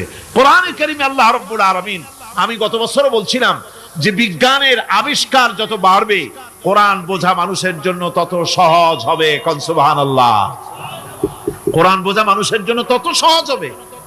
সুতরাং মানুষের গলার সাথে আল্লাহ পাক বলছেন যে একটা আমলনামা আমি ঝুলাই দিয়েছি তার গলার সাথে, সে যা করতেছে ওখানে সব লিপিবদ্ধ হচ্ছে, কম্পিউটারাইজড, কম্পিউটারের মতো এগুলি সব গ্রহণ করতেছে। এগুলি কিয়ামতের দিন তার সামনে হাজির করা হবে। কিয়ামতে যখন আমলনামা তার সামনে দিয়ে বলা হবে, ইকরা কিতাবাকা কাফা বিনাফসিকাল ইয়াওমা আলাইকা হাসিবা, তাকে বলা হবে নিজের কর্মলিপি নিজেই পড়ো, আজ তুমি তোমার নিজের হিসাব নিতে যথেষ্ট। বন্ধুগণ, এই মাহফিলে যত লোক আমরা বসে আছি, আমরা আমাদের হিসাব নিতে যথেষ্ট না আরেকজন লাগবে? কোন আমরা যথেষ্ট কিনা? কথা বোঝেন নাই। আমি বলতে চাইছি এটা, আমরা যদি এখন চোখ বুঝে চিন্তা করি যে পিছনের জীবনে কি করেছি, মনে পড়বে নাকি পড়বে না? বলেন সবাই পড়বে কি পড়বে না? ছোটবেলায় কবে পায়ের নিচে কাটা ফুটেছিল, কবে কোথায় আছাড় খেয়েছিলেন, কবে কার বেল তাল আম কাঁচা আম চুরি করে খেতে গিয়ে কিল খেয়েছিলেন, তাড়া খেয়েছিলেন, তাকে এখন মনে নাই? আছে। তাহলে কিল, ওই তাল বেল চুরি করতে গিয়ে যে কিলটা খাইছিলেন সেটাও মনে আছে, ভালো মন্দ সব মনে আছে। তাহলে কোন হোটেলের রুমে কি করছিলেন, কোন স্কুলে কোন কলেজে কি করছিলেন, তারপরে জীবনে ছোট বড় ঘটনাগুলি সব বুঝতে মনে পড়বে না? এবার হিসাব করেন, মনে যদি পড়ে এবার হিসাব করেন আপনি জান্নাতি না জাহান্নামী। আপনি আপনার নিজের হিসাব নেওয়ার জন্য যথেষ্ট। তাকে হিসাব করতে বলা হবে, তোমার হিসাব, তোমার নিজের হিসাব নেওয়ার জন্য তুমি যথেষ্ট, তোমার হিসাব তুমি নিজেই করো, এটা পড়ো। আর সেই কিয়ামতের দিন কোনো সাহায্যকারী মিলবে না। লান তানফাকুম আরহামুকুম ওয়ালা আওলাদুকুম ইয়াউমাল কিয়ামা। লান তানফাকুম, কিয়ামতের দিন কোনো ফায়দা হবে না, অবশ্যই কোনো ফায়দা হবে না, কোনো উপকারে আসবে না। কিয়ামতের দিন তোমার সন্তান, তোমার স্ত্রী, তোমার মাল, তোমার সম্পদ কোন উপকারে আসবে না কিয়ামতের ময়দানে। সেদিন সব তোমার সাথে বিচ্ছেদ করবে, সব পালায় যাবে। সেখানে উৎকোষেরও কোনো কারবার নাই যে ঘুষ টুস দিয়া, ফেরেশতাদের কোন রকম বুঝবাজ দিয়া, আলাদা কোনো চোরাগলি পথ দিয়া একেবারে ফুট করে ভেস্তে চলে যাবেন, এমন কোনো সুযোগ নাই। অনেকে বলে হুজুর এমন কিছু দোয়া শিখায় দেন যাতে ওই সব জেহাদ বোমা এগুলি খুব ভয় পাই, ওসব রাস্তা টাস্তা না, খুব সহজে কিছু দোয়া দুরূদ করিয়া আস্তে করে জান্নাতে চলে যাওয়া যায়, এরকম একটা দোয়া, এরকম একটা পথ বলে দেন। আমি বলি ভাই, এরকমের কোন চোরাগলি আমার রাসূল আবিষ্কার করতে পারেন নাই। আল্লাহর পয়গম্বরের ওই ধরনের কোন পথ আবিষ্কার করতে পারেন নাই। সেখানে কিয়ামতের দিন কাউকে উৎকোষ গ্রহণ করার কেউ নাই, উৎকোষ দেওয়া যাবে না। আর উৎকোষ দিবি না কি, আপনার কাছে কিছু নাইও, থাকলেও নেওয়ার কেউ নাই। এই দুনিয়ায় ফাঁকিবাজি করে বহুত কিছু করা যায়, কিন্তু কিয়ামতের মাঠে এগুলি কিছুই চলবে না। আল-ইয়াওমা লা ইয়ানফা'ু মালুন ওয়ালা বানুন, কিয়ামতের দিন ধন সন্তান সন্ততি আর সম্পদ কোনো কাজে লাগবে না। সেদিন শুধু আমল, আমল যদি ভালো হয় কাজে লাগবে, আমল খারাপ হবে সব শেষ হয়ে যাবে। আল্লাহ রাব্বুল আলামিন নবীজিকে ডেকে বলেছেন, নবী আপনি বলেন, কুল মা কুনতু বিদআম মিনার রাসূল, আপনি বলুন আমি কোন নতুন রাসূল নই, আমার আগে অনেক নবী রাসূল পৃথিবীতে এসেছেন, তারা বিদায় হয়ে গেছেন। আমি জানি না কিয়ামতের দিন আল্লাহ রাব্বুল আলামিন আমার সাথে কি ব্যবহার করবেন, আর আমি এও জানি না যে কিয়ামতের দিন আল্লাহ পাক তোমাদের সাথে কি ব্যবহার করবেন। এই আয়াত নাযিল হওয়ার পর আল্লাহর হাবিব তার মেয়েকে ডাকলেন, জামাইকে ডাকলেন, নাতিদেরকে ডাকলেন, আহলে বাইতদেরকে ডাকলেন, আর বললেন, ও আমার মেয়ে, কলিজার টুকরা ফাতেমা গো শোনো, কেবলমাত্র আয়াত নাযিল হয়ে গেল, আল্লাহ পাক আমাকে শোনাচ্ছেন কিয়ামতের দিন আমি জানি না আমার সঙ্গে কি ব্যবহার করা হবে, আর এও জানি না যে তোমাদের সাথে কি ব্যবহার করা হবে। ও আমার কলিজার টুকরা মেয়ে ফাতেমা, কিয়ামতের দিন মুহাম্মদ সাল্লাল্লাহু আলাইহি সাল্লামের মেয়ে, এই হিসাবে তোমার নাজাতের ফয়সালা হবে না। ও আমার কলিজার টুকরা নাতি হাসান আর হোসেন, কিয়ামতের দিন মুহাম্মদ সাল্লাল্লাহু আলাইহি সাল্লামের নাতি হিসাবে ফয়সালা হবে না। ও আমার জামাই হযরতে আলী, কিয়ামতের দিন আমার জামাই হিসাবে নাজাতের ফয়সালা হবে না। আমল যদি ভালো হয় ফয়সালা ভালো হবে, জান্নাতে চলে যাবে। আমল যদি খারাপ হয় কার নাতি কার জামাই দেখা হবে না। সুবহানাল্লাহ, কঠিন কিয়ামতের মাঠ। এই পরকালের বিশ্বাস যদি কলজার মধ্যে ঢোকে মানুষ ভালো হয়ে যাবে। কোন সুবহানাল্লাহ। আপনাদের দৃষ্টিতে পারবে, কথার জবাব যে দিলেন না। পুলিশে কি মানুষের চরিত্র ভালো বানাইতে পারবে? পুলিশের চরিত্র ভালো বানাবে কেনা, সেটাই তো কথা। মানুষের চরিত্র যাতে ভালো থাকে, মানুষের জন্য খারাপ কাম না করে, সেজন্য পুলিশ। পুলিশ যাতে খারাপ কাম না করে, সেজন্য আরো একটা ডিপার্টমেন্ট আছে না, তারা যাতে খারাপ কাজ না করে, সেজন্য আর একটা আছে। এন্টি করাপশনের আবার এন্টি করাপশন আছে, তার উপর আবার এন্টি করাপশন আছে। এন্টিটার অভাব নাই। সুতরাং পুলিশ দিয়া, বিডিআর দিয়া, আর্মি দিয়া মানুষের, দেশের, জাতির চরিত্র ভালো বানানো যায় না। রাসূলুল্লাহ এ দিয়ে বানান না, এটা ইসলামের নিয়ম নয়। পুলিশ দিয়া, আর্মি দিয়া দেশের মানুষের চরিত্র ভালো বানানো যায় না। চরিত্র ভালো বানানো যায় কেবলমাত্র পরকালের ভয় দিয়া। কিসের ভয় দিয়া? ওই যে মক্কার জীবনে ওই সমস্ত মানুষগুলি যারা চুরি করত, ডাকাতি করত, জেনা করত, বদমাশি করত, যারা শয়তানি করত, যারা মানুষকে খুন করত, এই মানুষগুলি এত ভালো হয়ে গেল, যারা চুরি ছেড়ে দিল, ডাকাতি ছেড়ে দিল, জেনা ব্যভিচার ছেড়ে দিল, এত ভালো হয়ে গেল। পৃথিবীর মধ্যে সেরা মানুষ তারা হয়ে গেলেন। জোরে বলেন সুবহানাল্লাহ। নবীর সাহাবীরা পৃথিবীর শ্রেষ্ঠ সন্তান, নবীর সাহাবীরা পৃথিবীর সেরা মানুষ, তাদের চাইতে সেরা মানুষ নবীদের পরে আর কেউ হতে পারে না। জোরে কোন সুবহানাল্লাহ।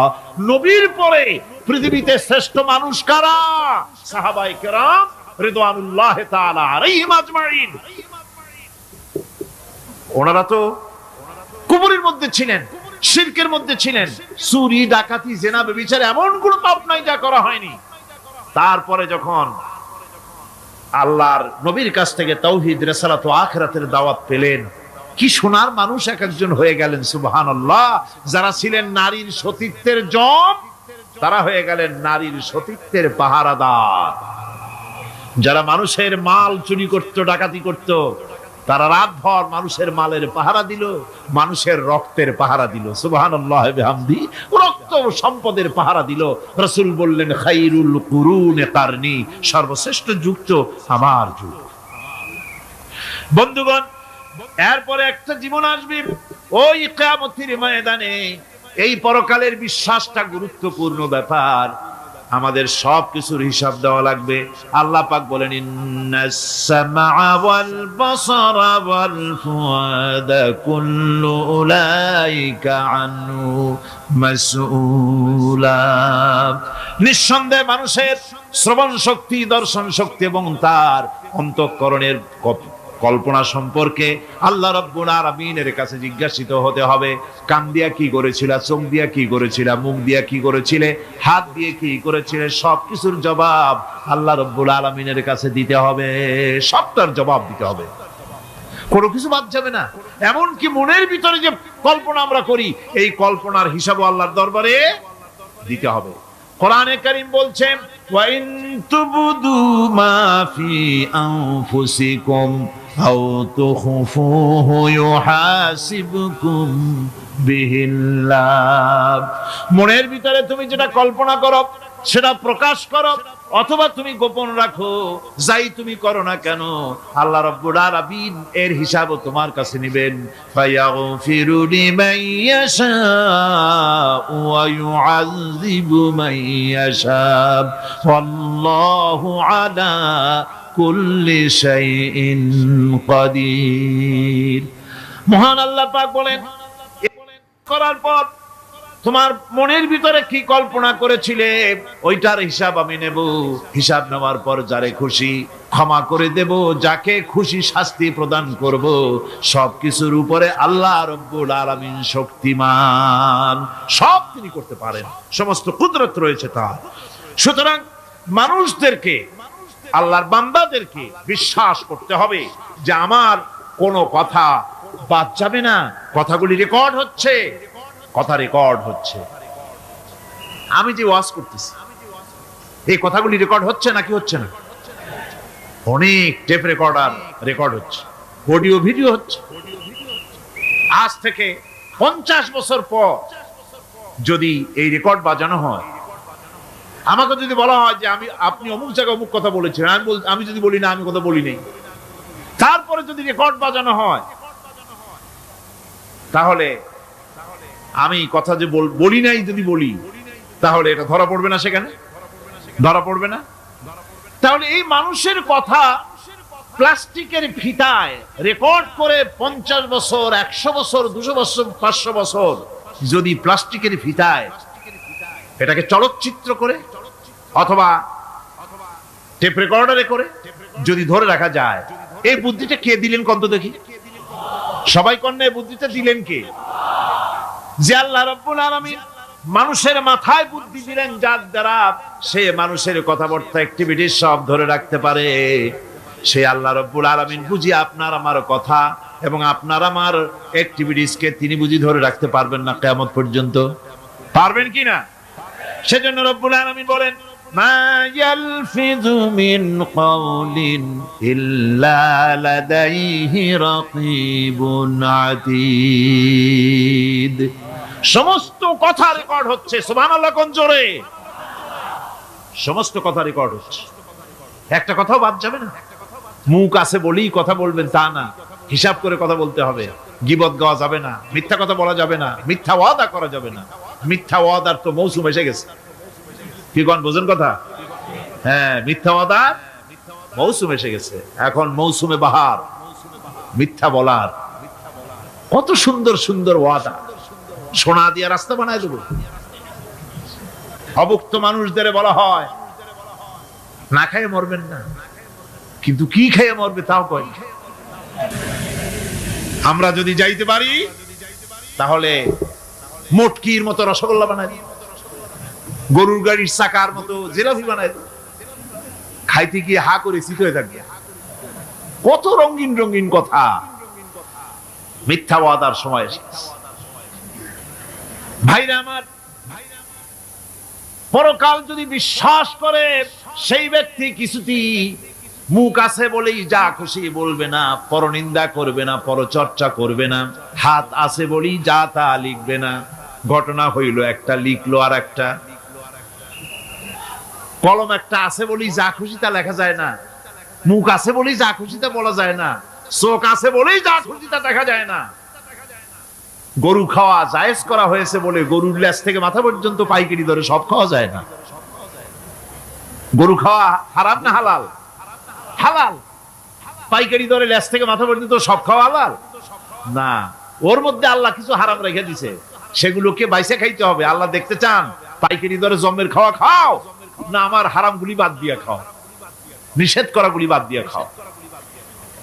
মুখ আছে বলেই যা খুশি তা বলা যাবে না, কান আছে বলেই যা খুশি তা শোনা যাবে না, চোখ আছে বলেই যা খুশি তা দেখা যাবে না, হাত পা আছে বলেই যা খুশি তা করা যাবে না। সবটার পেছনে আল্লাহ রাব্বুল আলামিনকে ভয় করা লাগবে।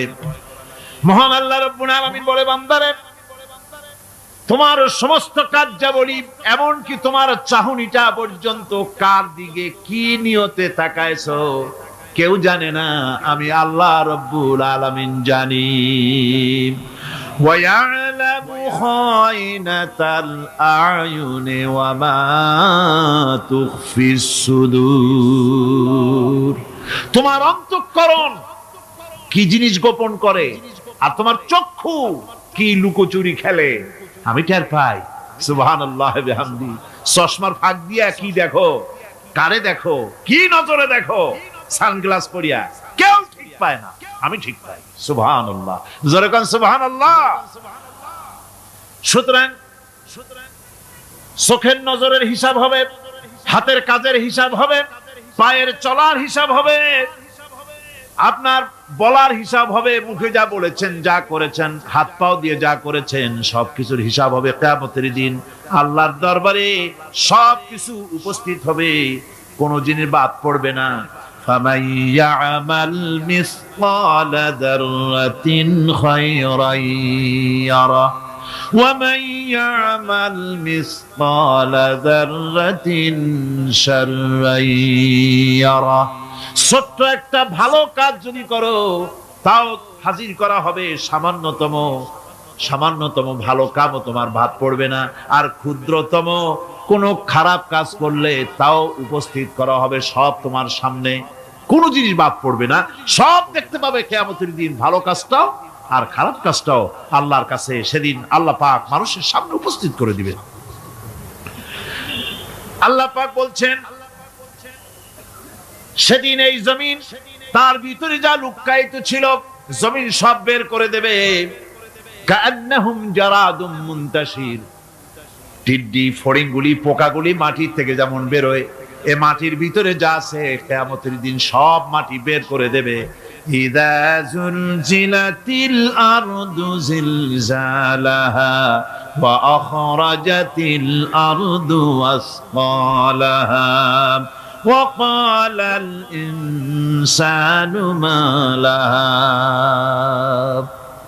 এ জমিনকে ঝাঁকি মারা হবে প্রবল এক ঝাঁকুনি, প্রবল এক ঝাঁকুনিতে এই পৃথিবীর মধ্যে যা কিছু আছে সব বেরিয়ে যাবে। সুবহানাল্লাহ কইতে ইচ্ছা করে না মিয়ারা? এক ঝাঁকুনিতে পৃথিবী সব বের করে দেবে। মানুষ हैरान হয়ে বলবে, কি হয়েছে, এ মাটির হলোটা কি? আমার বন্ধুগণ, মানুষ হয়রান হয়ে গিয়ে বলবে মাটির কি হলো? আল্লাহ রাব্বুল আলামিন বলেন ইয়াউমাইযিন তুহাদ্দিসু আখবারাহা বিআন্না রাব্বাকা আওহালাহা। জমিনের উপরে যা ঘটেছে জমিন তা সব বের করে দেবে, সব প্রকাশ করে দেবে। আর এটা এই জন্য হবে যেহেতু তার রবের হুকুম হয়েছে, তার রব হুকুম করেছে বের করে দে। জমিনের ভিতরে আছে যা সব বেরিয়ে যাবে, আকাশ ভেঙে পড়বে, পাহাড় উড়ে যাবে, জমিনের ভিতরে যা আছে সব উপরে চলে আসবে, পৃথিবীতে সব শেষ, কিচ্ছু নাই, আকাশ নাই, পাহাড় নাই, সমুদ্র নাই, সব একাকার, চন্দ্র নাই, সূর্য নাই, তারকা নাই, গ্যালাক্সি নাই, মহাশূন্য নাই, সব শেষ। আল্লাহ রাব্বুল আলামিন সমস্ত ফেরেশতাদেরকে শেষ করে দিবেন, সকলের মওত হয়ে যাবে, কেউ আর থাকবে না, এমনকি হযরতে আজরাইল মালাকুল মউত তিনিও থাকবেন না, সব আল্লাহ রাব্বুল আলামিন মৃত্যু করে দিবেন। এরপরে আল্লাহ রাব্বুল আলামিন একা তিনি বলবেন ইয়া দুনিয়া, ইয়া দুনিয়া আইনা আনহারুকি, এ পৃথিবী তোর সেই সমুদ্রগুলো কোথায়, নদীগুলি কোথায়? ইয়া দুনিয়া আইনা আশজারুকি, হে দুনিয়া তোমার গাছগুলি কোথায়? এত বন বনানি, এত গাছ ছিল। ইয়া দুনিয়া আইনা জিবালুকি, হে পৃথিবী তোর জমিনে যত পাহাড় ছিল পাহাড়গুলি কই?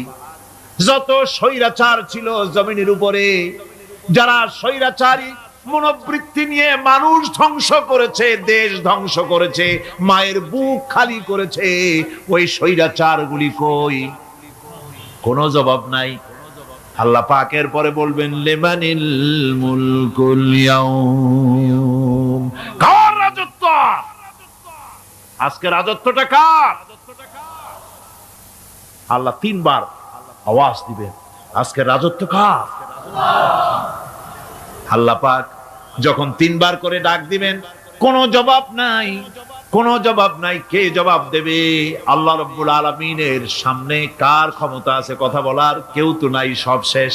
আল্লাহ পাক বলবেন লিল্লাহিল ওয়াহিদুল কাহ্হার, একমাত্র পরাক্রমশালী আল্লাহ রাব্বুল আলামিনের রাজত্ব আছে। সেই হাসরের মাঠে আমাদের সকলকে উপস্থিত হয়ে যেতে হবে, কেউ আমরা এখান থেকে বাঁচতে পারবো না, সবাইকে উঠতে হবে। অপরাধীরা সেখানে অসহায় হয়ে যাবে, অপরাধীরা অসহায় হয়ে যাবে। আল্লাহ পাক বলেন ফাইযা জাআতিস সাখাতু ইয়াওমা ইয়াফিরুল মারউ মিন আখিহি ওয়া উম্মিহি ওয়া আবিহি ওয়া সাহিবাতিহি ওয়া বানিহি, অবশেষে যখন কান ফাটানো আওয়াজ আসবে, এই আওয়াজ সেদিন মানুষ নিজের মা বাপ ভাই বোন সব থেকে বিচ্ছিন্ন হয়ে যাবে, সব একের থেকে আরেকজন পালায়ে যাবে, হারায় যাবে, কেউ কাউকে আর খুঁজে পাবে না। সেদিন ওই কিয়ামতের মাঠে বিভীষিকাময় দৃশ্য, মানুষ হয়রান হয়ে যাবে, মাথার এক হাত অথবা অর্ধ মাইল অথবা এক বিগত এতটুকুন উপরে ওই প্রকাণ্ড সূর্যটার তাপ আসবে, গুনাহগারের মাথার চান্দি ফেটে গিয়া মগজগুলি গলে গলে নাক কান দিয়ে বেয়ে পড়তে লাগবে, জিহ্বাটা কুকুরের মতো ঝুলে নাভিস্থল পর্যন্ত পড়ে যাবে, মাটিটা সূর্যের উত্তাপে তামার মতো গরম হয়ে যাবে, সারা হাসর জুড়ে আওয়াজ হবে পানি পানি পানি। মানুষেরা হয়রান হয়ে যাবে। সে হাসরের ময়দানে এই চরম কষ্টের ভিতরে আল্লাহ রাব্বুল আলামিন বলেন সেদিন দুটো ভাগ হয়ে যাবে, একদল মানুষের চেহারা আলোয় ঝলমল হয়ে যাবে, আর একদল মানুষের চেহারাগুলি কালো হয়ে যাবে। উজুহু ইয়াওমাইযিন মুসফিরাতুন দাহিকাতুন মুস্তাবশিরা ওয়া উজুহু ইয়াওমাইযিন আলাইহা গাবারা।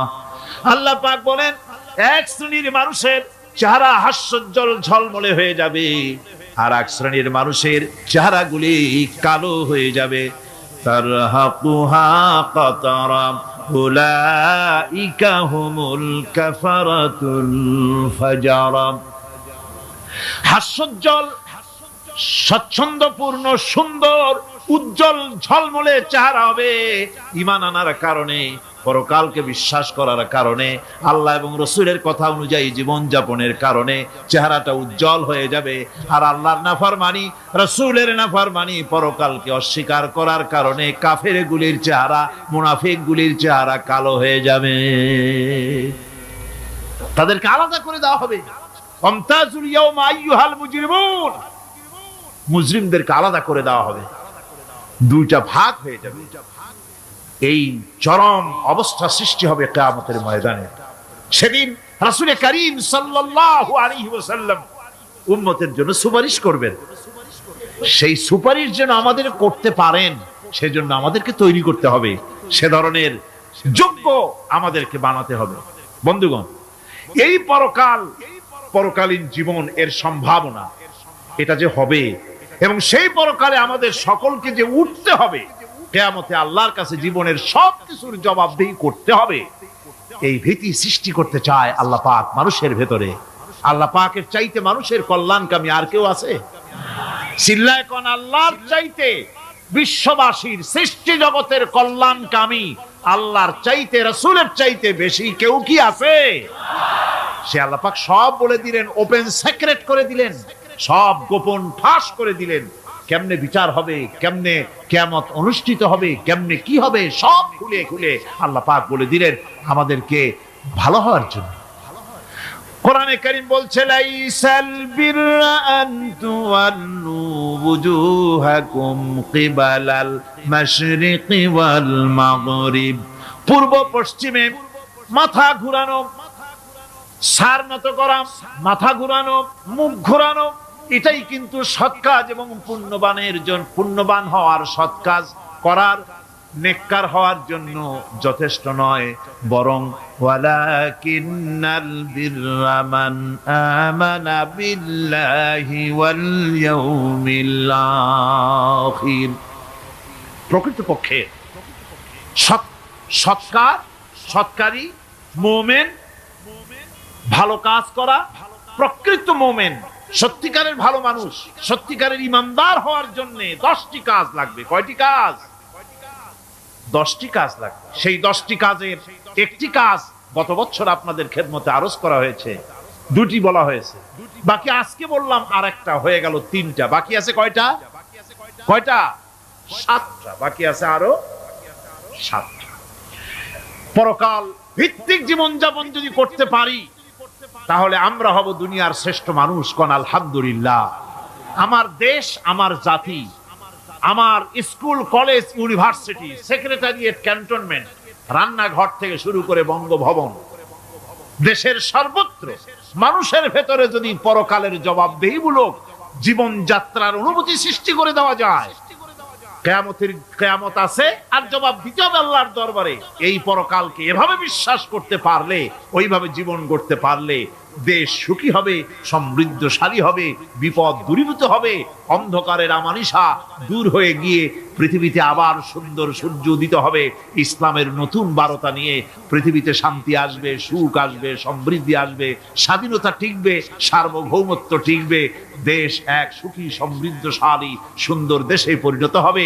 বাংলাদেশ হবে পৃথিবীর একটা আদর্শ দেশে পরিণত হয়ে যাবে, যদি এই কথাগুলি আমরা বিশ্বাস করি আর আমল করে চলতে পারি। আল্লাহ পাক যেন সে তৌফিক আমাদের দেন। সকলে বলি পাতা খায়। এইভাবে রুটি আর পাতা খেতে খেতে সমস্ত রুটিগুলি শেষ হয়ে গেল।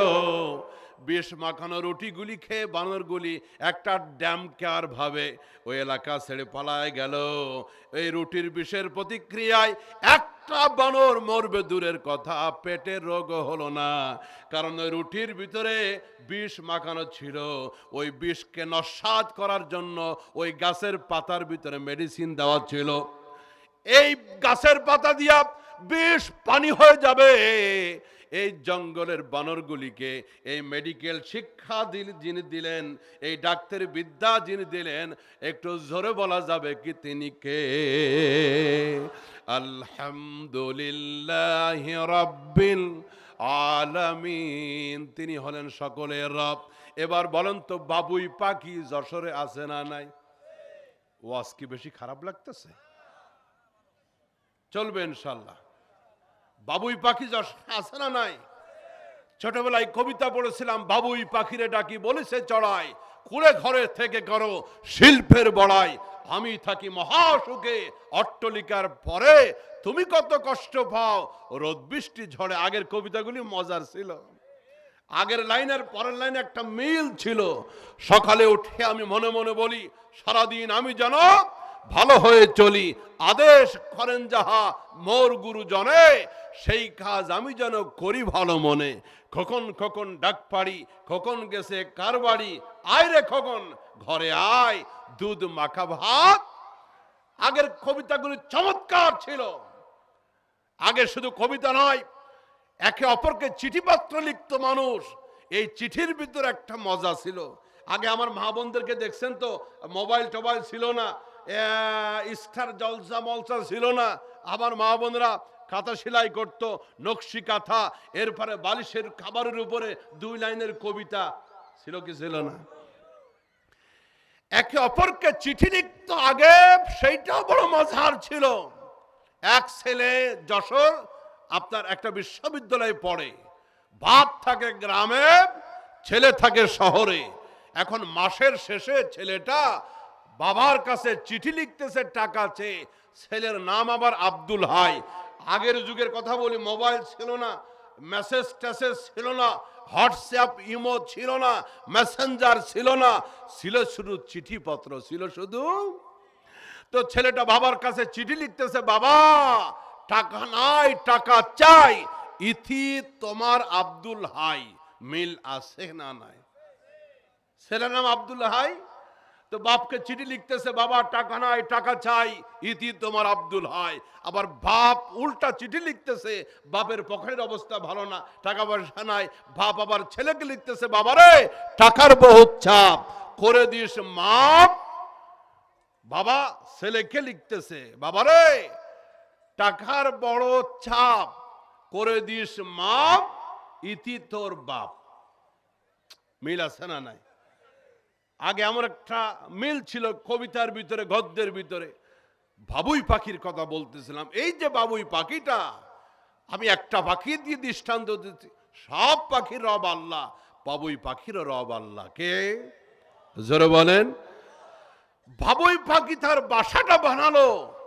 যদি আপনি বাবুই পাখির বাসা নিয়ে একটু অ্যানালাইসিস করেন, চিন্তা, আপনি গবেষণা করেন, আল্লাহকে পেয়ে যাবেন। আল্লাহকে চিনতে গেলে এত এত ডিগ্রি অর্জন করা লাগে না, তার সৃষ্টির দিকে তাকালেই তার চেনা যায়। বাবুই পাখি তার বাসাটা তৈরি করলাম, লক্ষ্য করে দেখবেন বাবুই পাখি কিন্তু আম গাছে বাসা তৈরি করে না, জাম গাছে বাসা তৈরি করে না। আমাদের যশোর জেলায় কি বাবুই পাখির বাসা আম গাছে আছে, লিচু গাছে আছে? বাবুই পাখির বাসা পেয়ারা গাছে দেখি নাই। কারণ বাবুই পাখি জানে, যদি ঝড় শুরু হয়ে যায় আম গাছ ভেঙ্গে যাবে, লিচু গাছ ভেঙ্গে যাবে, পেয়ারা গাছ ভেঙ্গে পড়ে যাবে। আম গাছ, জাম গাছ, পেয়ারা গাছে বাসা তৈরি করাটা নিরাপদ না। কোথায় তৈরি করব? বলে তাল গাছ এক পায়ে দাঁড়িয়ে, সব গাছ ছাড়িয়ে। ওইটা আল্লাহ পাকের কুদরতে পিলার বড় মজবুত, ওই জায়গায় বাসা তৈরি করো তুলনামূলক নিরাপদ। এই বুদ্ধিটা ছোট্ট বাবুই পাখির ব্রেনের ভিতরে যিনি দিলেন, তিনি হলেন, হয় না আরো জোরে, আল্লাহ আমার রব, এ রবি আমার সব। আল্লাহ আমার রব, এ রবি আমার সব। দমে দমে তনু মনে তারি অনুভব। আল্লাহ আমার রব, বলেন আল্লাহ আমার রব, এ রবি আমার সব। আল্লাহু আকবার। এরপরে বাবুই পাখির বাসাটা দেখবেন খড়ের ভিতরে খড় ঢুকিয়ে, লতার ভিতরে লতা পাতা ঢুকিয়ে এমন চমৎকার করে বানালো, ওই বাবুই পাখির বাসা বুয়েটের বড় বড় ইঞ্জিনিয়ার যারা বুয়েট থেকে ইঞ্জিনিয়ারিং পাস করে, এই বাবুই পাখির বাসার মতো একটা বাসা তৈরি করবে দূরের কথা, এটা খুলতে দিলেও ভেঙে চুরে সর্বনাশ করবে। কথা বলেন ঠিক কিনা? কলিজার টুকরা বন্ধুরা আমার, রাতের বেলা বাবুই পাখি, রাতের বেলা অন্ধকারের ভিতরে বাবুই পাখির বাসায় কোনো সরকার বিদ্যুতের ব্যবস্থা করবে না, বাতির ব্যবস্থা করবে না। আল্লাহ রাব্বুল আমিন কত বড় রব, তিনি বাবুই পাখির বাসা আল্লাহ তৈরি করার বুদ্ধি দিলেন। আবার ওই বাসার ভিতরে বিদ্যুৎ আলোর ব্যবস্থা বাবুই পাখি করে নিল। বাবুই পাখি তার বাসায় কিভাবে বাতির ব্যবস্থা করে, অন্ধকারের ভিতরে বাবুই পাখি কিছু জোনাকি পোকা ধরে, ওই জোনাকি পোকা একটু কাদা লাগায়া বাসার এক কোনায় ওই জোনাকি পোকার মাথাগুলি খাদার ভিতরে ঢুকায় দেয়, পাশাগুলি বের করে দেয়, অটোমেটিক 0 পাওয়ারের বাল্ব হয়ে যায়, 1 টাকাও বিদ্যুৎ বিল দেওয়া লাগে না। রবকে আরো জোরে বলেন ইনশাআল্লাহ। লাল বাতি জ্বলে যাচ্ছে, টাইম আর বেশি নাই, তাহলে রব জোরে বলতে হবে রবকে। রব্বে কারীম বলেন, যারা মুখে স্বীকার করবে আমাদের রব আল্লাহ, এরপরে ইস্তেকামতের সাথে থাকবে, কোন প্রকার বিভ্রান্তি বিচ্যুতির ভিতরে যাবে না। আল্লাহ পাক বলেন, ফালা খাউফুন আলাইহি ওয়ালা হুম ইয়াহজানুন, এই পৃথিবীতে তাদের কোনো ভয় থাকবে না, এই পৃথিবীতে তাদের কোনো টেনশন থাকবে না। এই জন্য রবকে রব বলে মানবো, শিরিকের সাথে কোনো সম্পর্ক করা যাবে না। মনে থাকবে, যারা আল্লাহকে আল্লাহ বলে মানবে, রব বলে মানবে, তারা তাওহীদবাদী, শিরিকের সাথে কোনো সম্পর্ক থাকবে। মসজিদেও যাব, আমার দিকে নজর, মসজিদেও যাব, মন্দিরেও যাব, এমনটি চলবে? আরো জোরে। ও নির্বাচন আসলে ভোট কালেকশন করার জন্য যাওয়া লাগে।